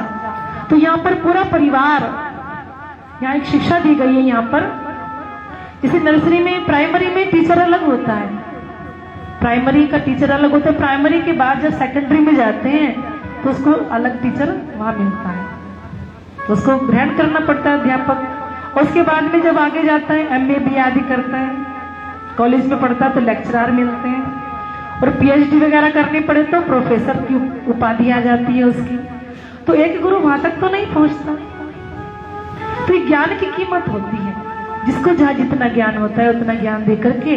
तो और देखिए शंभुनाथ और कई यहाँ पर जो गुरु बने वेदांती जो थे, और उनके शिष्य थे भीम भट्ट और श्याम भट्ट। भीम भट्ट श्याम भट्ट ने शंभुनाथ जी को गुरु बनाया था अपना। लेकिन जब उन्होंने समझ लिया कि इनके पास वेदांत का ज्ञान केवल इनकी सीमा यहीं तक है, लेकिन इस सीमा से आगे भी और अलग ज्ञान है, उस ज्ञान को समझ करके अब उन्होंने गुरु जी को प्रणाम किया। जैसे नर्सरी का ज्ञान पढ़ने के बाद MA में जब जाते हैं तो नर्सरी से लेकर MA तक का ज्ञान खत्म नहीं होता, वह सारा ज्ञान MA में जाके समाहित हो जाता है। वो टोटल ज्ञान भी MA के अंदर आ जाता है, वो छूटता नहीं है। तो वे सारे गुरु जो पहले बना करके आए, वे गुरु सारे उस बड़े गुरु में जाकर समा जाते हैं, वे छूटते नहीं हैं। सोचिए एक गुरु छोड़ करके दूसरा गुरु नहीं करना। तो शंभुनाथ ने इधर, इन्होंने भीम भट्ट और श्याम भट्ट ने दोनों ने क्या किया, अब प्राणनाथ जी को देखा कि वास्तव में इनके पास में अखंड का ज्ञान है, वास्तव में इनके पास परम तत्व है। तो उस ज्ञान को लेकर के अब उन्होंने शंभुनाथ जी को प्रणाम किया और प्राणनाथ जी को गुरु रूप में स्वीकार कर लिया। बोलो श्री प्राणनाथ प्यारे की। तो कभी कभी सच्चे सदगुरु नहीं मिलते, ढूंढते रह जाते हैं, और जो ज्ञान देते हैं सभी लोग जो ज्ञान पर चल रहे, कभी कभी गुरु लोग धारण करते हैं कहीं कहीं। गुरु जी पूछते हैं भाई क्या करना है तुम्हें, किसका मंत्र लेना है? तो राम का लेना है, कृष्ण का लेना है, शिव का लेना है, हनुमान जी का लेना है, भोलेनाथ का लेना है, जिसका लेना हो, जिसका जाप करना हो उसका मंत्र दे दूंगा। क्योंकि हम कहीं कहीं जाते हैं सत्संग में और सुनते भी हैं, तो बहुत से लोगों से भेंट होती है, कहते हैं हमने तो, नाम तो मैं नहीं लूंगी यहाँ पर बैठकर, अमुक अमुक को गुरु बनाया है। तो मैंने कहा क्या बताते हैं? तो कहते हैं कि उन्होंने कहा तुम जिसका चिंतन करो, जिसका नाम लो, मैं उसका मंत्र तुम्हें दे दूंगा। ये बताइए गुरु धारण क्यों करते हैं? ये समाज तो हमारे पूर्वज भी करते आए थे। राम की भक्ति, शिव की भक्ति, हनुमान की भक्ति, देवी की भक्ति, सबकी भक्ति, और सबका नाम कौन नहीं जानता है? सभी उनका नाम जानते, सभी स्मरण कर सकते हैं, लेकिन जब तक तत्वों की पहचान नहीं होती, तत्व ज्ञान जब मिल जाता है, और वह कैसे मिलता है? खोजत खोजत सतगुरु पाइए, सतगुरु संग करतार। खोज करते करते, चर्चा सुनते सुनते, श्रवण करते करते जब हम उस ऊंची सीढ़ी तक चढ़ जाते हैं, तो पहली सीढ़ी को छोड़ करके और आगे अग्रसर हो जाते हैं। उस परम तत्व तक पहुंचने का मार्ग मिल जाता है। जब ऐसा सद्गुरु मिल जाए तो फिर उसको धारणा कर लेना चाहिए। ऐसे ही आज भीम भट्ट और श्याम भट्ट ने प्राणनाथ जी को क्या बनाया? अपना गुरु बना लिया। और इधर अलग अलग संप्रदाय वाले भी आए, जैसे वल्लभ संप्रदाय, माधव संप्रदाय वाले आए। जिस संप्रदाय में बाल कृष्ण की पूजा की जाती थी, जो गोलोक के श्री कृष्ण को मानते थे, और उन वल्लभ संप्रदाय वालों ने आकर के 40 प्रश्न किए प्राणनाथ जी से। अगर 40 प्रश्नों का उत्तर देने लगेंगे तो आजकल माने अभी 3-4 दिन बीत जाएंगे, क्योंकि समय नहीं है। तो 40 प्रश्नों में, जिसमें सबसे पहला प्रश्न था मोह क्या है, तो उन्होंने आकर के वल्लभाचार्य ने 40 प्रश्न किए, जिसमें गोविंद जी थे आकर के, जो प्राणनाथ जी से प्रश्न करते हैं। प्रश्न करने पर स्वामी प्राणनाथ जी ने उनके एक एक प्रश्नों का क्या दे दिया? उत्तर दिया। और उत्तर देने के बाद में मान गए, वाकई में प्राणनाथ जी के पास में संपूर्ण ज्ञान बिखरा हुआ है, कोई प्रश्न का उत्तर कटा नहीं। इधर बिहारी जी महाराज पत्र लिख करके भेजते हैं, फिर से ज्ञान तो जारी रहे, लेकिन बीच बीच में बिहारी जी का पत्र भी आता रहता है। अब बिहारी जी ने क्या लिख करके भेजा? बिहारी जी को पता चल गया, धाराबाई को भी जोड़ लिया, राम जी को भी जोड़ लिया, और अनंत जमात आ रही है, खूब चर्चा जोर शोरों से चल रही है। तो पत्र लिख करके भेजते हैं प्राणनाथ जी के पास। चिट्ठी लिखी बिहारी जी ने, कहा देखो मैं यहाँ पर 3 नियम लागू कर रहा हूँ। कितना नियम? 3 नियम। और जो नियम मैं यहाँ लागू कर रहा हूँ, उसको तुम भी वहां पर नियम को लागू करो। तो वे कौन कौन से 3 नियम है? एक तो नीच जात को सुनाइयो नहीं तारतम, दूजे राड स्त्री को तीजे कहे हम तुम। तो ये 3 नियम लागू किए बिहारी जी। पहला नियम क्या था? एक तो नीच जात को सुनाओ नहीं तारतम। एक तो नीच जात को शिष्य मत बनाना, छोटी बिरादरी वाले को जगाना नहीं, उसको तारतम मत देना। दूसरा, जो विधवा स्त्री हो उसको भी तारतम मत देना। और तीसरा, या तो मैं तारतम दूंगा या तुम देना, तीसरा कोई तारतम तो जानते हैं ना, तार माने प्रकाश, तम माने अंधकार। जो अंधकार से प्रकाश की ओर ले जाए उसी को तारतम कहा है। वो तारतम अखंड निधि क्या है? सदगुरु देवचंद्र जी ने ला करके जो साक्षात हम सबको यहाँ पर प्रदान किया, और उस परमात्मा राज्य महाराज कृष्ण ने ला करके साक्षात सदगुरु को दी, वही तारतम। तो पहले नियम जो बनाया था, तो प्राणनाथ जी ने कहा कि छोटी जाति के, प्राणनाथ जी अब यहाँ पर लिखते हैं, बिहारी जी कहते हैं कि एक तो नीच जात को सुनाओ नहीं तारतम, कि छोटी लोगों को तारतम मत सुनाओ। तो प्राणनाथ जी कहते हैं कि सदगुरु देवचंद्र जी महाराज ने एक विधवा स्त्री थी जिसका नाम था क्या? खोजीबाई, और वह शूद्र भी थी, नीच जात की थी, उसको तारतम सुनाया था। तो सदगुरु ने उस स्त्री को तारतम दे करके हमें उदाहरण प्रस्तुत कर दिया कि नीच जात को भी तारतम दे सकते हैं, विधवा स्त्री को भी तारतम सुना सकते हैं। तो इसलिए सदगुरु की बात को कोई काट नहीं सकता, क्योंकि उन्हीं का बनाया हुआ सिद्धांत है। और दूसरी बात, तीजे कहे हम और तुम। अब पूरी दुनिया को खंड करना है, पूरे संसार को जागृत करना है, तो केवल मैं ही तारतम दूंगा और तुम ही तारतम दोगे तो कैसे चलेगा? कैसे संसार की जागनी होगी? इसलिए जागे अने जगाओ। जो जागृत हो जाता है वह दूसरे को भी क्या करे? जगाए। इतनी क्षमता अपने अंदर रखना चाहिए। तो प्राणनाथ जी कहते हैं कि देखो, यहाँ इस ज्ञान में ऊंचे और नीचे को नहीं देखा जाता, केवल यहाँ कर्म को देखा जाता है। तो चौपाई भी आई है, एक भेष जो भी प्रकार दूजा भेष चंडाल, अब कहो का क्यों छोए अंग लागे छूत। तो एक तो ब्राह्मण था और एक क्या था? चंडाल। एक छोटी सी घटना मैं आपको सुनाती हूँ। चांडाल जो बेचारा व्यक्ति था ना, उसका क्या काम था? वो प्रातः काल ही 4 बजे उठ जाता था और नदी पर स्नान करने के लिए जाया करता था। एक बेश जो विप्र का, दूजा बेश चांडाल। एक ब्राह्मण था और एक चांडाल था। चांडाल तो सुबह उठकर ही नदी पर 4 बजे स्नान करने जाता था और आकर के आरती पूजा करना, ठाकुर जी को रिझाना, ये उसका नियम था। जिस समय वो नहा करके आता था चांडाल, उस समय ब्राह्मण क्या करता था? अपने घर के सारे कपड़े जो बंधे थे बटोर कर गठिया लेकर के वो नदी पर जाता था धोने के लिए। जिस समय चांडाल स्नान करके आ रहा होता है, उस समय पंडित जो है गठिया लेकर के जाता है, तो इसको स्पर्श कर जाता है। कौन? चांडाल उस ब्राह्मण को क्या कर गया? स्पर्श कर गया। और जैसे स्पर्श किया, फिर तो उसने बौछार करनी शुरू कर दिया, अरे चांडाल होकर के तूने मुझे स्पर्श कर दिया, मुझे मैला कर दिया, छूत लगा दिया। राजा के पास पहुंच गया और राजा से जाकर के कहा, हे राजन, मैं सुबह जाता हूं नदी पर और ये उधर से चांडाल मुझे क्या कर देता है? छू देता है। इसने मुझे अपवित्र कर दिया है। अब राजा ने कहा, अपने सिपाहियों से एक काम करो, तुम ठीक 5 बजे जाना और दोनों जिस स्थिति में हो पकड़ करके लाना। बोलो श्री प्राणनाथ प्यारे की। तो ब्राह्मण को पकड़ करके लाए, उसके हाथ में गंदे कपड़ों की गठिया थी। उधर चांडाल को पकड़ करके लाए तो भगवान की आरती कर रहा था, आरती का थाल हाथ में था। आरती का हाथ चांडाल के हाथ में और ब्राह्मण के हाथ में गंदे कपड़ों का बोझा था। दोनों को पकड़, वो भी स्नान भी नहीं किया था ब्राह्मण, दोनों को पकड़ के राजा के पास में लेकर के आए। कहा, बताओ क्या बात है भाई? कहा, ये तो चांडाल है जो आरती का थाल है जिसके हाथ में, और ये ब्राह्मण है जिसके हाथ में गंदे कपड़ों की गठिया है।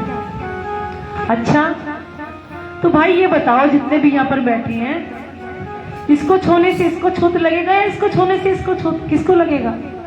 ये बताइए। सब हंसने लगे टटा करके कि ब्राह्मण जाति से तो ब्राह्मण, लेकिन कर्म तो नीच के कर रहे हैं। जाति से ब्राह्मण होकर के कर्म तो महान नहीं है, लेकिन ये जाति से नीच होकर के कर्म किसके हैं? इसके ब्राह्मण के कर्म हैं।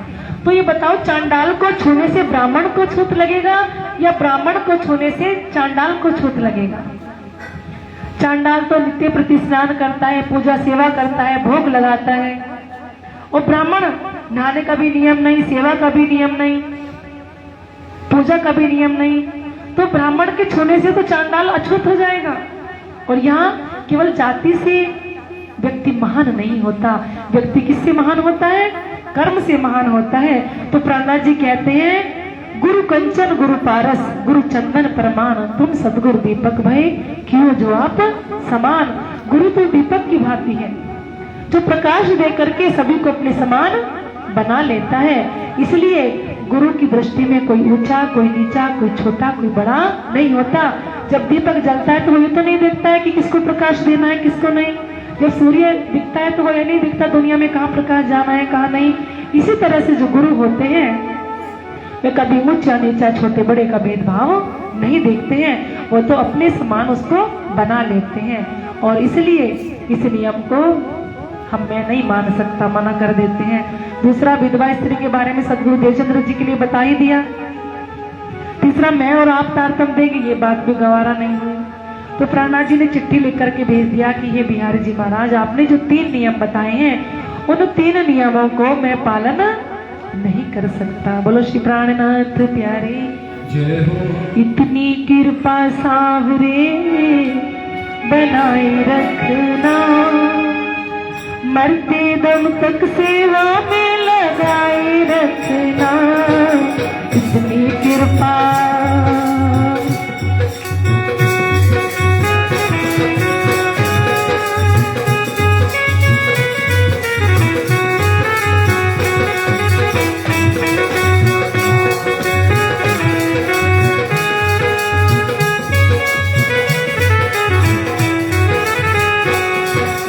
इतनी कृपा सावरे बनाए रखना, कृपा सावरे रखना, मरते दम तक सेवा में लगाए रखना।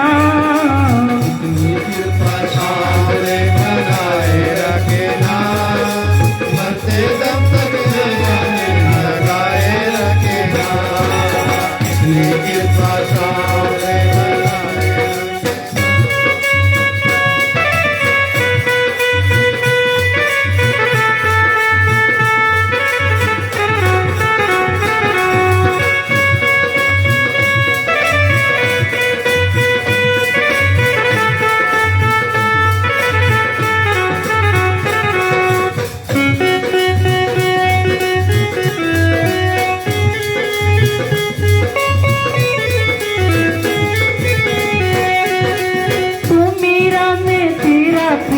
तू राजी मैं राजी, तू मेरा मैं तेरा प्रीतम, तू राजी मैं राजी।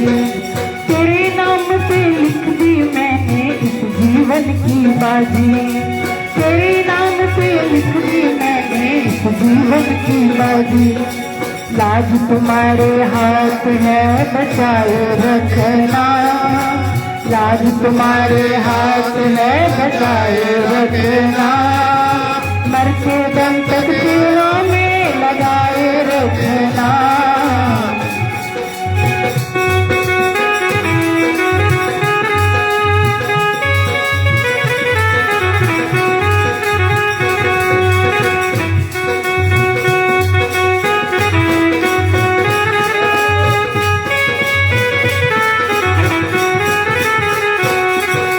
तेरे प्रेमियों में मन लगता और कहीं ना लागे, तेरे प्रेमियों में मन लगता और कहीं ना लागे। तेरे द्वार के आगे प्रीतम सबकी कैसा लागे, तेरे द्वार के आगे प्रीतम सबकी कैसा लागे। जागने की भूख को बढ़ाए रखना, जागने की भूख को बढ़ाए रखना, मरते दम तक सेवा में लगाए रखना। कितनी कृपा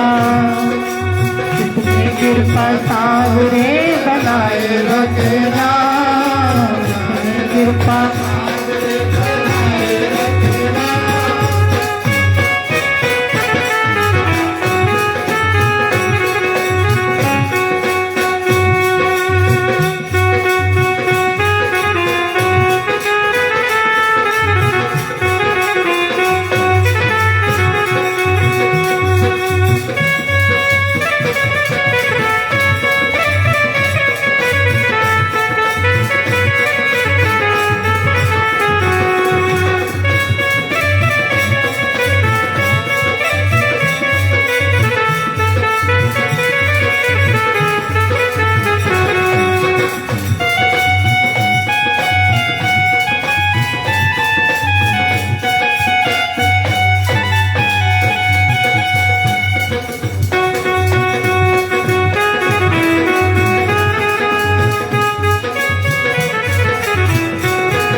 जोड़ कर करूं प्रार्थना, मुझको भूल न जाना। हाथ जोड़ कर करूं प्रार्थना, मुझको भूल न जाना। तेरे दर पर लगा रहे बस मेरा आना जाना, तेरे दर पर लगा रहे बस मेरा आना जाना। दिन पर दिन ये सिलसिला चलाए रखना, दिन पर दिन ये सिलसिला चलाए रखना।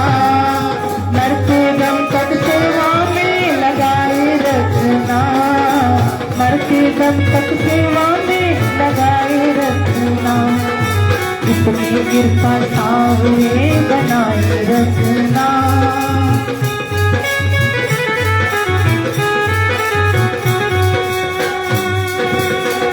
बोली कृष्ण कन्हैया लाल की, प्राणनाथ प्यारे की जय हो।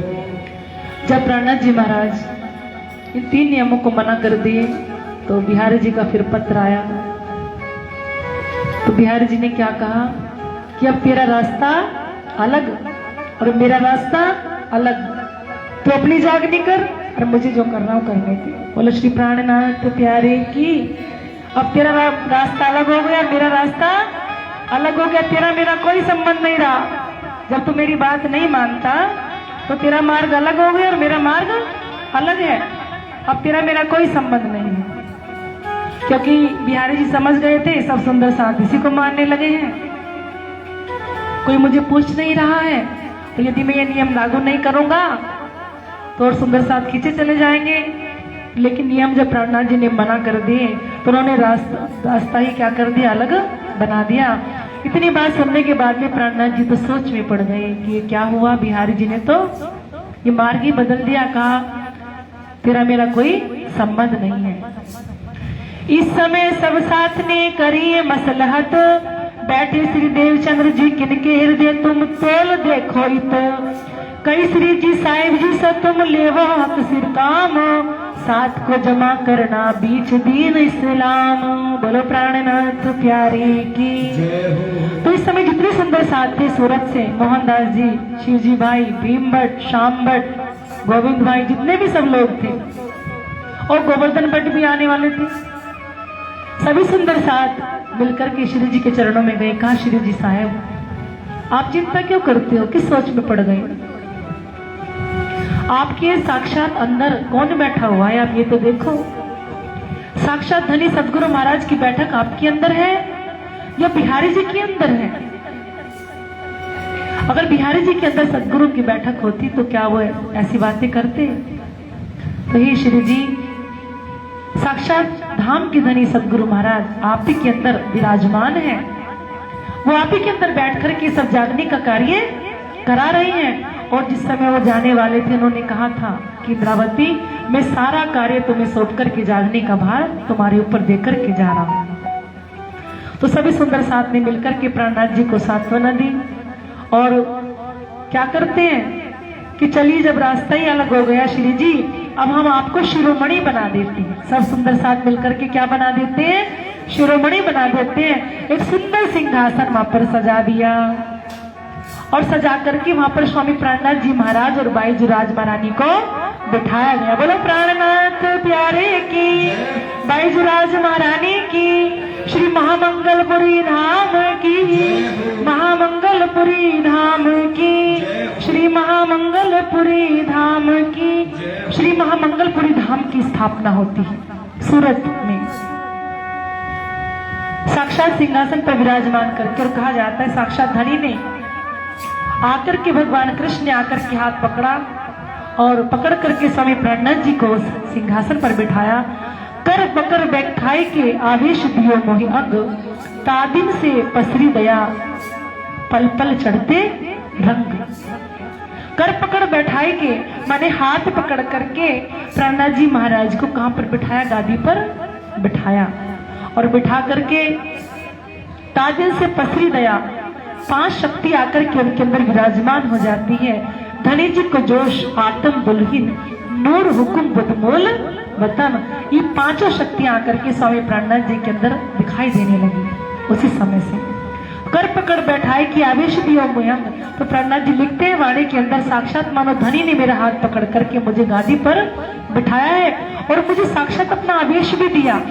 इसमें धनी जी को जोश आत्म दुल्हिन, नूर हुकुम बुधमोल वतन, ये 5 शक्तियां आकर के उनके अंदर विराजमान हो गई। और आज से उनका नाम क्या पड़ गया, प्राणनाथ। बोलो प्राणनाथ प्यारे की।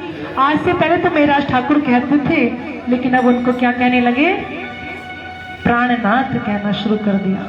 उन्हीं को प्राणों का नाथ माना। और बाईजीराज महारानी को जोड़े बिठाया और राजी महाराज माने प्राणनाथ जी बैठे हैं और सभी ने आरती करू मरवल जिन केरी मारे हेरड़े के हर्ष नमाए। और ये आरती करू मारा वाला जी ने साक्षात प्राणनाथ जी की आरती और बाईजीराज महारानी की आरती मिलकर के सभी सुंदर साथ में जोड़े से उतारी। पहले बाईजीराज महारानी आरती करती है, उनको फिर जोड़े बिठाया और सभी सुंदर साथ में मिलकर के उन सबकी आरती उतारी गई। तो इस प्रकार से स्वामी प्राणनाथ जी महाराज को आज नौतन महामंगलपुरी धाम में सूरत धाम के अंदर गादी पर विराजमान किया गया। आज भी सूरत अगर आप जाएं तो प्रहलाद जी और बाईजी राजमान का क्या है, सिंहासन बना हुआ है आज भी। तो वहाँ प्रणाम करते जाकर के, सामने मंदिर है और इधर बराबर में उन्हीं का क्या बना है, सिंहासन बना है। उधर ठट्टा नगर में जो लालदास जी थे, जिनका नाम लक्ष्मण सेठ था, वह भी जागनी कर रहे थे उधर। तो ठट्टा नगर में भी ऐसा प्रसंग हुआ, जागनी तो करते लेकिन वहां पर भी जो वेदांती लोग थे, जो वैष्णव लोग थे, बड़ी ही निंदा करते थे। लेकिन जागनी करते करते भगवान कृष्ण को भोग लगाते थे, घंटा बजाते थे, पर्दा लगाते थे। तो सभी ने ऐसे प्रचार करना शुरू कर दिया कि तो कोई नया ही धर्म पैदा हुआ है, तो घंटा बजाते हैं, भोग धराते हैं। तो क्या कहना शुरू कर दिया कि भाई झूठा प्रचार है, कोई कृष्ण नहीं आते, प्रकट नहीं होते, चूहे के पैर में घुंघरू बांध देते हैं और चूहे को घुमा देते हैं। ये घुंघरियों का धर्म इन्होंने निकाल दिया है और कोई भगवान यहाँ पर प्रकट नहीं होते, इस प्रकार से प्रचार करते। तो लालदास जी जिद पर अड़े रहे। लेकिन पोरबंदर में जब लालदास जी थे तो उन्होंने धर्म का झंडा स्थापित किया और वहां पर एक मंदिर का निर्माण करके, इधर जब सब सुंदर साथ की जागनी करते हैं, वहां उन्होंने भी अपने मन में जिज्ञासा प्रकट की, अब मुझे बिहारी जी के पास दर्शन करने के लिए जाना चाहिए। अब मुझे नौतनपुरी जाना है बिहारी जी के पास, क्योंकि प्राणनाथ जी वहीं भेजते थे सबको। पता नहीं था लालदास जी को कि प्राणनाथ जी सूरत में है और उनको गादी पर बिठा दिया गया। लालदास जी को मालूम नहीं था, वो ठट्टा नगर में जागनी कर रहे थे। इधर अब उनके मन में जिज्ञासा हुई, मुझे जाकर के जामनगर में और बिहारी जी का दर्शन करना चाहिए। जब ऐसी अभिलाषा प्रकट होती है तो चल देते हैं। लेकिन जैसे नौतनपुरी जाने वाले जहाज पर चढ़ते हैं, एक आदमी ने आकर के उनसे बोला कि भैया उधर जाना तुम्हारे लिए ठीक नहीं है, तुम सूरत चले जाओ। लेकिन उन्होंने बात नहीं माना, सूरत जाकर के मैं क्या करूंगा। लेकिन ऐसा कारण बना कि जहाज का बहाव नौतनपुरी को ना जाकर के वह सूरत की ओर बढ़ गया और वह पहुंच जाते हैं कहां पर, सूरत। सूरत में आकर के सुंदर साथ के बीच में 15-20 दिन रहे। तो वहां सुंदर साथ ने बताया, पता चला कि यहाँ पर बहुत बड़े महात्मा आए हैं। उन्होंने पूछा भैया कौन से महात्मा आए हैं, क्या नाम है उनका। तो उन्होंने बताया प्राणनाथ। तो लालदास जी को पता चला वो तो मेरे गुरु जी ही हैं, प्राणनाथ जी सूरत में हैं। तो तुरंत दौड़ करके जाते हैं और इन्होंने प्रण लिया था क्या कि जब तक मैं नौतनपुरी धाम बिहारी जी के चरणों में नहीं चला जाऊंगा तब तक जाकर के अन्न ग्रहण नहीं करूंगा। अन्न की अगड़ ली थी इन्होंने। अब तो प्राणनाथ जी के पास पहुंच गए और जाकर के सारी बातें बताई। तब कहा जब कछु ना रही हाथ में तब माया देनी छोड़। इनके जितने जहाज चलते थे वो सब पानी में डूब गए थे। चारों तरफ से आसक्ति हटा करके अब इन्होंने अपने मन को धामधनी के चरणों में लगा दिया था और अब साक्षात सदगुरु के चरणों में जा रहे थे उनको प्रणाम करने के लिए। लेकिन जैसे प्राणनाथ जी से मिलते हैं पता चलता है सब कि यहाँ पर सब सुंदर साथ ने मिलकर के श्री जी को गादी पर बिठा दिया है। प्राणनाथ जी को गादी पर बिठाया है, लेकिन फिर भी लालदास जी बोले कि ये श्री जी मैंने तो नियम लिया है कि जब तक नौतनपुरी धाम जाकर के बिहारी जी का दर्शन नहीं कर लेता तब तक मैं अनाज नहीं खाऊंगा। तब प्राणनाथ जी कहिया भैया पूरा तुम्हारा पन फिकर कछु ना करो, पहुंचे मिलावे सैयन। कहा तुम चिंता ना करो, तुमने जो प्रण लिया था वो यहाँ पूरा हो गया। शिष्य कितना भी लंबा प्रण ले कि मैंने तो 40 दिन का उपवास रखा है गुरुजी महाराज, गुरु सामने बैठे हैं और गुरुजी से क्या कहते हैं शिष्य कि गुरुजी मैंने तो इतने दिन का उपवास रखा है। कभी कभी भंडारा होता है, प्रसाद देते हैं गुरुजन कुछ भी, तो कहते हैं मैं तो नहीं खाऊंगा, मैंने तो व्रत रखा है। लेकिन लालदास जी के सामने जब प्राणनाथ जी ने कहा कि तेरा प्रण पूरा हो गया है, भोजन करने बैठे, तो भोजन का थाल लालदास जी के आगे भी रखा गया और जैसे कहा प्राणनाथ जी ने तो स्वीकार कर लिया प्रसाद और उन्होंने अन्न ग्रहण किया। जो नियम लिया था ये नहीं अकड़ करके बैठ जाते कि नहीं मैंने तो नियम लिया है, पहले वहीं जाऊंगा और पहले वहीं जाकर के दर्शन करूंगा तभी अन्न खाऊंगा। साक्षात जिनसे हमने तारतम्य लिया, ये जो गुरुजन ज्ञान दे रहे हैं, अपने धर्म का प्रचार जो कर रहे हैं, यदि वो कोई बात कहते हैं तो उसमें तथ्य छिपा होता है। आज लालदास जी महाराज ने भी जिस समय प्रहलाद जी ने कहा कि देखो तुम्हारा प्रण क्या हो गया, पूरा हो गया है, अब तुम भोजन ग्रहण कर लो, तो उन्होंने एक शब्द मुख से नहीं बोला और तुरंत भोजन खा लिया। लेकिन कभी कभी शिष्य कहते हैं कि गुरुजी महाराज मेरा तो आज व्रत है, मैंने तो इतना बड़ा प्रण लिया है, मैं तो नहीं करूंगा उसको। तो समझ लीजिए गुरुजी की आज्ञा का क्या हो गया, अवहेलना कर रहे हैं। जो गुरु के कहते शिष्य उनकी बात को तुरंत पालन करे, वास्तव में वही सच्चा सेवक है। और जो उस बात में अपनी बुद्धि को लगाए तो उसको वास्तव में सुंदर साथ नहीं कहा जाएगा। तो शिष्य को गुरु के आगे अपने आप तरफ से कोई नियम नहीं बनाना चाहिए। गुरु के आदेश का ही पालन करना उसके लिए सबसे बड़ा नियम होता है, और गुरु के आदेश के बिना कोई भी आदेश और पालन उसके जीवन के लिए नियम नहीं होता। महामती कहे मोमिनो ए शरत करो याद, फिर लाले आगे कहूं जो झगड़े की बुनियाद। आगे किस प्रकार से स्वामी प्रणत जी महाराज अब सूरत से कैसे कैसे जागनी करते हैं। सूरत में भी अनेक वैष्णव लोग थे जो बड़ा ही निंदा फैला रहे थे।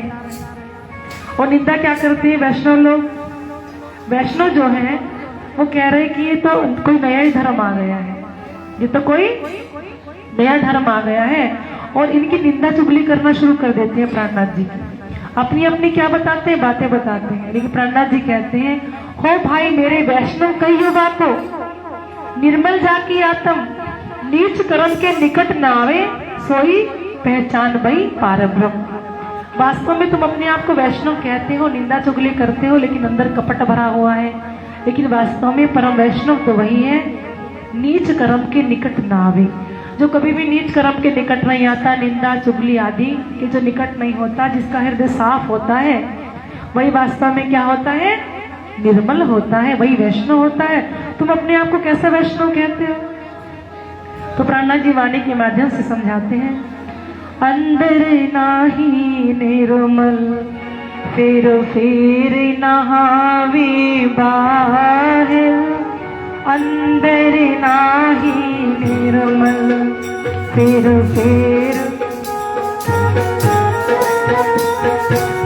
कर दिखाई को सवेर, पहिला मिले करतार, कर दिखाई को सवेर, पहिला मिले करतार, अंदर नाही निर्मल फिर नहावे बाहर, अंदर नाही निर्मल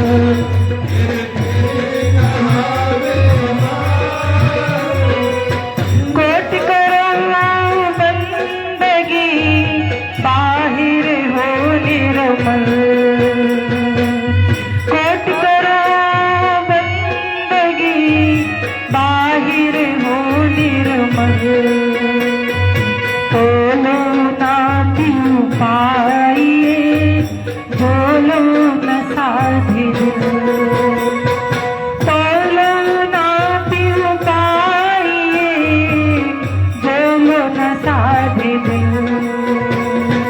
अंदर नाही निर्मल फिर नहावे बाहर, अंदर नाही निर्मल फिर नहावे बाहर।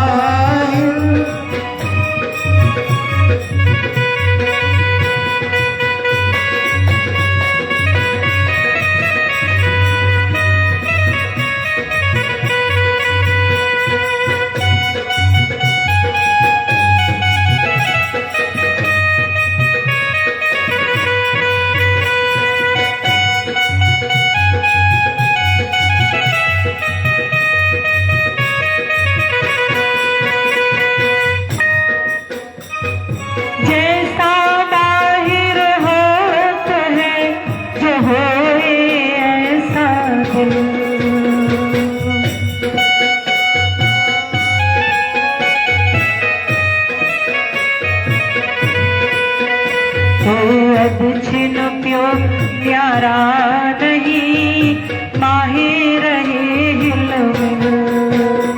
तो माही रहे इल्म अंदर नाही निर्मल फिर फेर नहावे बाहर अंदर नाही निर्मल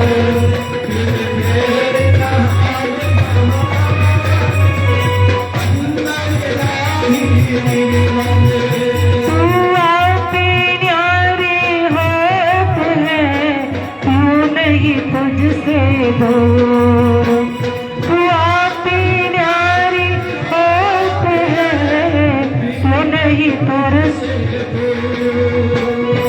पर्दा तू ही करत है अंतर नाड़ी नूर पर्दा तू ही करत है अंतर नाड़ी नूर अंदर रानी निर्मल फिर फेर नहावे बाहर अंदर रानी निर्मल फिर फेर नहावे बाहर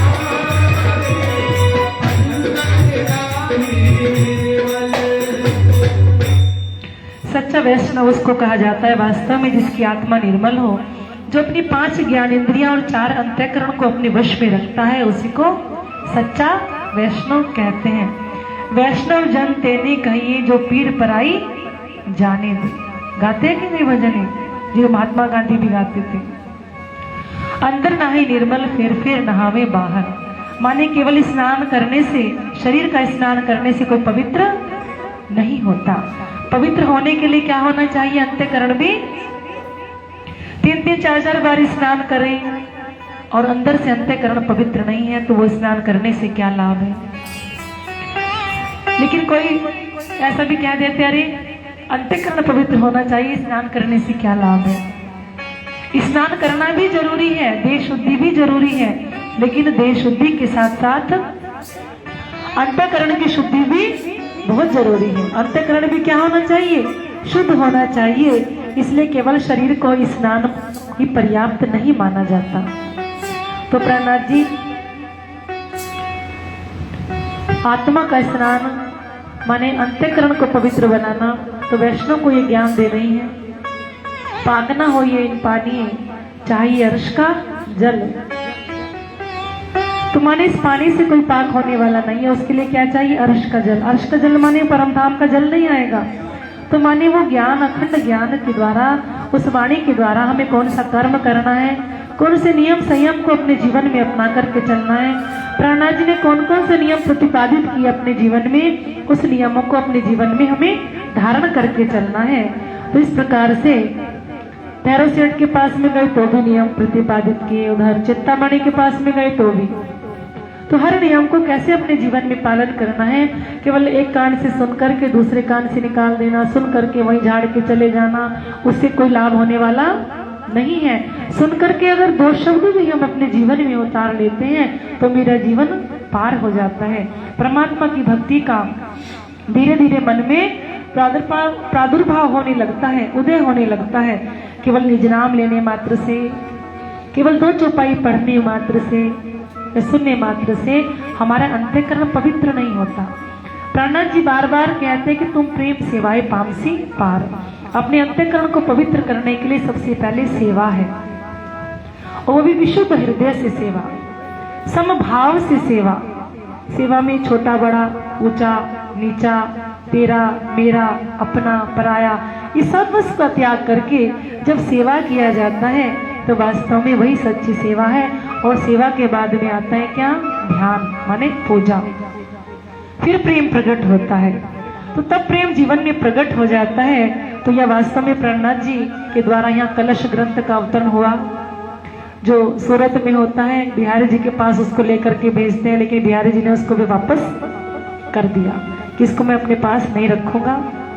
अब प्रहलाद जी ने कहा, सुंदर साथ का आह्वान किया कि धर्म के प्रचार में मेरे साथ कौन कौन चलेगा? बोलो श्री प्राणनाथ प्यारे, धर्म के प्रचार में कौन कौन मेरे साथ आगे बढ़ेगा? क्यों? धर्म के प्रचार में क्या होता है? जब धर्म के प्रचार में आगे बढ़ा जाता है तो अनेक दुख असुविधाएं कभी कभी कटु शब्द भी सुनने को मिलते हैं, कभी कभी जली कटी बातें भी सुनने को मिल जाती हैं, और अनेकों कष्ट झेलना पड़ता है ऐसे मार्ग पर चलने के लिए, जो भक्ति मार्ग पर जीवन में बढ़ता है। तो सोच समझ करके मेरे साथ में चलना, क्योंकि मैं तो बाबा बन ही गया। क्या बन गया?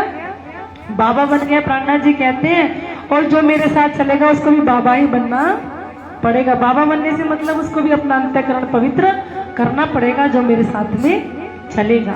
तो श्री जी कहते हैं, जो भी जागने के कार्य में, धर्म के काम में आगे बढ़ेगा, जिसको सुंदर साथ बनना है, वास्तव में जिसको भक्त बनना है, उसको अपने अंदर दुख को सहन करना, असुविधाओं को करना, खाने और नहाने की कमी को भी देखना, दूसरे की जली कटी बातों को सहन करना, पत्नी वो सबसे पहले आगे आती है और आकर के प्राणनाथ जी से कहती कि श्री जी, मैं इस जागने के कार्य में आगे बढ़ूंगी। और वास्तव में बाईजूराज महारानी ने, जिनको तेज कुंवरबाई कहा है, बाईजूराज महारानी सभी को सम रूप से देख करके कि मैं आपके साथ पग से पग मिलाकर के चलूंगी श्री जी, और हर कार्य में सुंदर साथ की सेवा करने के लिए तैयार हूँ।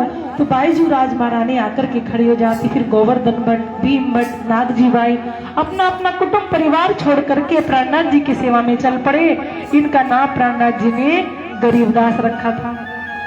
श्याम भट्ट जिसकी जागनी सूरत में हुई थी, भीम भट्ट, वो भी चले। वेदांत की चर्चा बीच बीच में सुनाते थे। नाना by, Kanji by, Ramji by, धारा बाई सभी सुंदर साथ चले। लालदास संग चले, खाली लेकर हाथ निभाई, आखिर लो चले राज के साथ। और लालदास जी ने वस्त्र मिले, सुंदर श्रृंगार मिले, किसी चीज की अभिलाषा नहीं रही, केवल सेवा की अभिलाषा लेकर के सुंदर साथ आगे बढ़ जाते। जिसमें सबसे पहले तेज कुंवरबाई का नाम आता है। गोवर्धन भाई लालदास जी प्राणनाथ जी के साथ में खाली हाथ लेकर के चल पड़ते हैं। लालदास जी की धर्मपत्नी लालबाई भी बाई जी महारानी की सेवा में निकल पड़ी। उनकी बेटी श्याम बाई, जयराम बाई, वो भी सुखदेव, माणिक, प्रेम पर देखते हैं कितना सुंदर माने स्थान है। कुछ दिन वहां पर रुके भी तो एक तीर्थ गुरु वहां पर मिले। तीर्थ गुरु जानते हैं ना, जो पंडे होते हैं, पूजा पाठ कराते हैं, थोड़ा नदी के किनारे बैठ करके दीपक आदि जलवाते हैं। तो वो मिले पंडे उनको, प्राणनाथ जी को, और प्राणनाथ जी को प्रणाम किया। उनके सुंदर रूप को देख करके, ज्ञान तो नहीं जानते थे श्री जी का ज्ञान क्या है, उनके सुंदर विश्वास जी को सोने की मोहर दे दी। तो वे पीछे पीछे हो लिया प्राणनाथ जी की। सोचा एक मोहर इन्होंने दी है, क्या पता कितनी मोहर है, और तो मिल जाएंगे, इनके पास तो खजाना है। लेकर के आगे बढ़ता रहा। लोभ के ऊपर लालच एक बहुत वस्तु जो होती है, बहुत बड़ी, ये अहंकार का प्रतीक होती है, लालच का प्रतीक होती है। इसलिए उसने चाह रखी, लेकिन जो परम वस्तु है, जिसको सनातन कहा है, उसकी चाह उसको पाने की नहीं थी। तभी सुंदर साथ थे गोवर्धन भाई, वो कहने लगे, अरे पंडित और चाह रख रहे हैं मिलने की। तब गोवर्धन भाई ने कहा, तुम इस सोने के लिए जो तुम्हारे साथ नहीं रहेगा उसकी चाह रखते हो, चाह रखो तो किसकी, अखंड धन की। जाओ जाकर के उनसे कुछ ले लो। तो प्राणनाथ जी के चरणों में प्रणाम करते हैं। तब अर्ज करी भगवानी, लगा दो कदम, परातम पहचान के जगाओ मेरी आत्म। कहा, चरणों में प्रणाम किया कि आप मेरी आत्मा को जागृत कर दीजिए।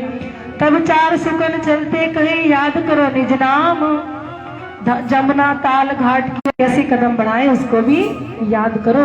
अब इसने यही चार शब्द रट लिए, धाम, तालाब, हौज, कौशल, जमुना जी, ब्रज और रास। इसी को रटता रहता और मुख से कुछ नहीं बोलता, इसी को रटता रहता। और 6 महीने इसको इसी तरह हो गए, पुकारते पुकारते।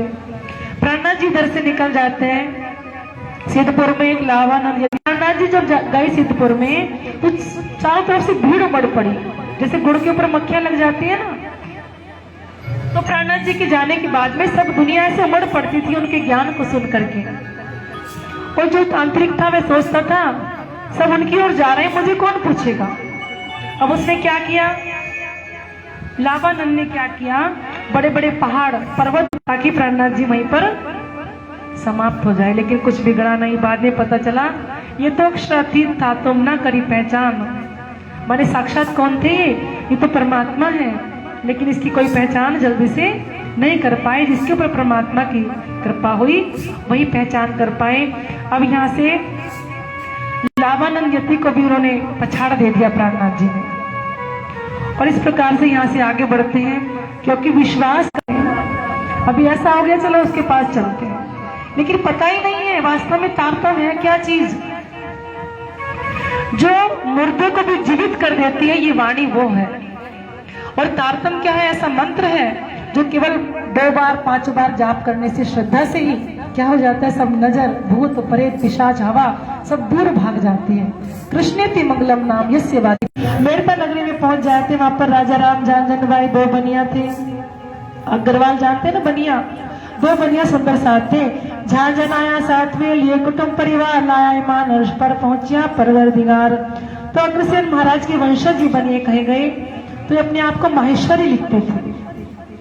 तो इस प्रकार प्राणनाथ जी के शिष्य बने राजा राम और झांझन माई लखपति थे। इन्होंने क्या नाम था उनका, ललिता नाम था। तो प्राणनाथ जी ने उनकी भी जागनी की। जब जल का गिलास लेकर के आई तो प्राणनाथ जी वो कहते, उनकी इच्छा थी कि मंदिर बन जाए और वहीं पर रह करके क्या हो, जागनी हो। भगवान कृष्ण में उनका मन था। तो राजा राम ने जाकर के प्राणनाथ जी से बोला, तो प्राणनाथ जी महाराज ने उनको तारतम दे करके उनकी जागनी, वारी विवारी टूक टूक कर डारो यातन ऊपर कुंज बिहारी, सुंदर स्वरूप सुभग अति उत्तम मुझ पर कृपा तुम्हारी, कोट वेर ललिता कुर्बानी मुझ पर कायम सुखकारी, वारी रे वारी मेरे प्रीतम वारी रे वारी। आगे बढ़ते हैं प्राणनाथ जी महाराज मेड़ता से भी। तो मेड़ता में राजा राम और झांझन बाई की जागनी की, और उनकी जागनी करते हुए एक दिन घूम रहे थे झील के किनारे। तो मीनार पर चढ़कर एक मुल्ला बाग पुकारने लगा, ला इलाहा इल्लल्लाह मोहम्मद रसूलुल्लाह। जब प्राणनाथ जी ने सुना तो सुंदर साहब भी कहने लगे कि कौन इनकी आवाज को सुनेगा। कंकर पत्थर बीन के मस्जिद लाई बनाए, ताचड़ी मुल्ला बाग दे क्या बहरा हुआ खुदाए। कि मुल्ला चढ़ करके ऊपर जो बाग दे रहे कि परमात्मा क्या हो गए, कबीरदास जी ने कहा है ना कि क्या खुदा बहरा हो गया कि ऊपर चढ़ करके जो आवाज लगा रहे हैं। तो प्राणनाथ माने आगे अक्षर जो अनादि है, और उसके भी परे जिसको इल्लाह कहा, जिसको परमात्मा कहा है, वो कौन है, अक्षरातीत है। तो प्राणनाथ जी समझ गए कि इसके अंदर तो ला तो ना ही को कहा, ला का अर्थ है क्षर, और इला तो है हक, और इल्लाह जो है वो अक्षरातीत है। ये प्राणनाथ जी समझ गए कि ये तो अपने बारे में, अब तक यहाँ तक तो ईसा का मैंने देवचंद्र जी का ज्ञान चल रहा था। बोलो प्राणनाथ प्यारे की जय हो। अब प्राणनाथ जी महाराज महामंगलपुरी धाम के क्या बन गए, धर्मोपदेशक। प्राणनाथ वो कहलाई, अब क्या कहने लगे उनको, प्राणनाथ कहना शुरू कर दिया। अब प्राणनाथ जी महाराज से पहले तो देवचंद्र जी महाराज का ज्ञान अभी बिखेर रहे थे, लेकिन अब यहाँ मेड़ता से जैसे निकले सूरत से मेड़ता की ओर, तो मेड़ता में आकर के जब उन्होंने देखा कि स्थापित किया प्राणनाथ जी ने, कैसे कुरान को भी पढ़ करके उसमें क्या क्या अपनी बातें छिपी हुई हैं वो सब बताया। लालदास को कैया आज एक बात पाई, तब अर्ज कई लालदास ने हमको देव दिखाई। लालदास जी से कहा, देखो लालदास जी, हे लक्ष्मण सेठ, आज हमने एक नई बात ही यहाँ पर दृश्य देखा कि जो मुस्लिम को मुस्लिम की, हिंदुओं को हिंदुओं की तरह, तो मुसलमानों का है, कोई कहता है तो बाइबल है, लेकिन आपस में हिंदू मुसलमान एक दूसरे से को क्या करने लगते हैं, ईर्ष्या द्वेष करते हैं। लेकिन यदि वास्तविक में समझा जाए, चाहे कुरान हो चाहे पुराण, उसमें एक ब्रह्म का ज्ञान है। किसका ज्ञान है, ब्रह्म का ज्ञान। और परमात्मा कभी लड़ाई झगड़ा निंदा चुगली अपना पराया छोटा बड़ा तेरा मेरा कभी किसी ग्रंथ, हिंदुओं की तरह हिंदुओं को पुराणों के द्वारा समझाओ, सो समझे अपनी भाषा में, अपनी भाषा से वो सब समझेंगे। जब आई मामा किर साखिर माने साक्षात, जब उनको कौन मिलेंगे, सच्चे सदगुरु मिल जाएंगे, तो उनको पहचान हो जाएगी। इसलिए हमें किसका अध्ययन करना चाहिए, उसके आंतरिक जो गूढ़ार्थ हैं, जो बातों में रहस्य छिपे हुए हैं, उनको पकड़ करके चलना चाहिए। उनके जाहिरी ऊपर क्या पन्ना, बोलो श्री प्राणनाथ, क्योंकि कल का दिन है तो पन्ना तो जाना ही पड़ेगा। तो कल सुबह में ही प्रोग्राम होगा 10 बजे से।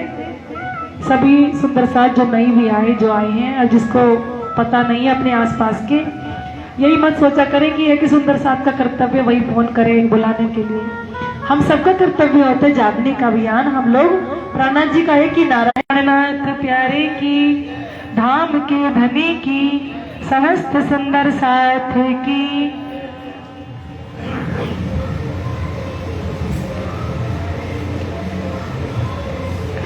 गाई जा श्री राज की महिमा गाई जा।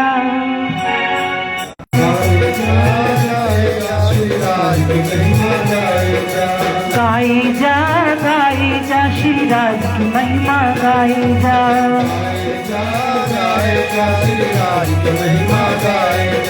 सुबह शाम इस मन मंदिर में,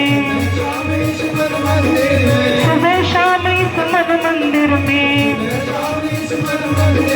झाड़ू रोज लगाए जा। गाई जा श्री राज की।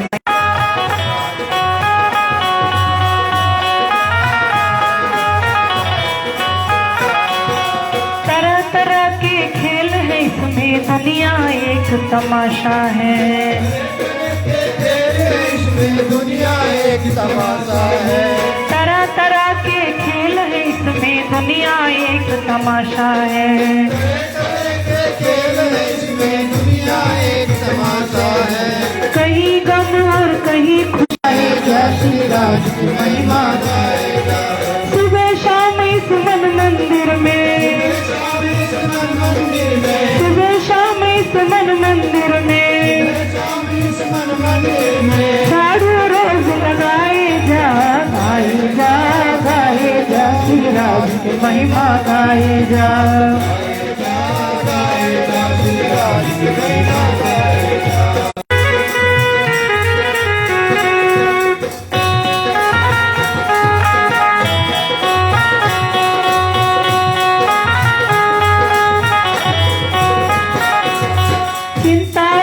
चिता इस जग में एक समान कहाती है। इस जग में एक समान कहाती है। चिंता और चिता इस जग में एक, चिंता दूर भगाए जा।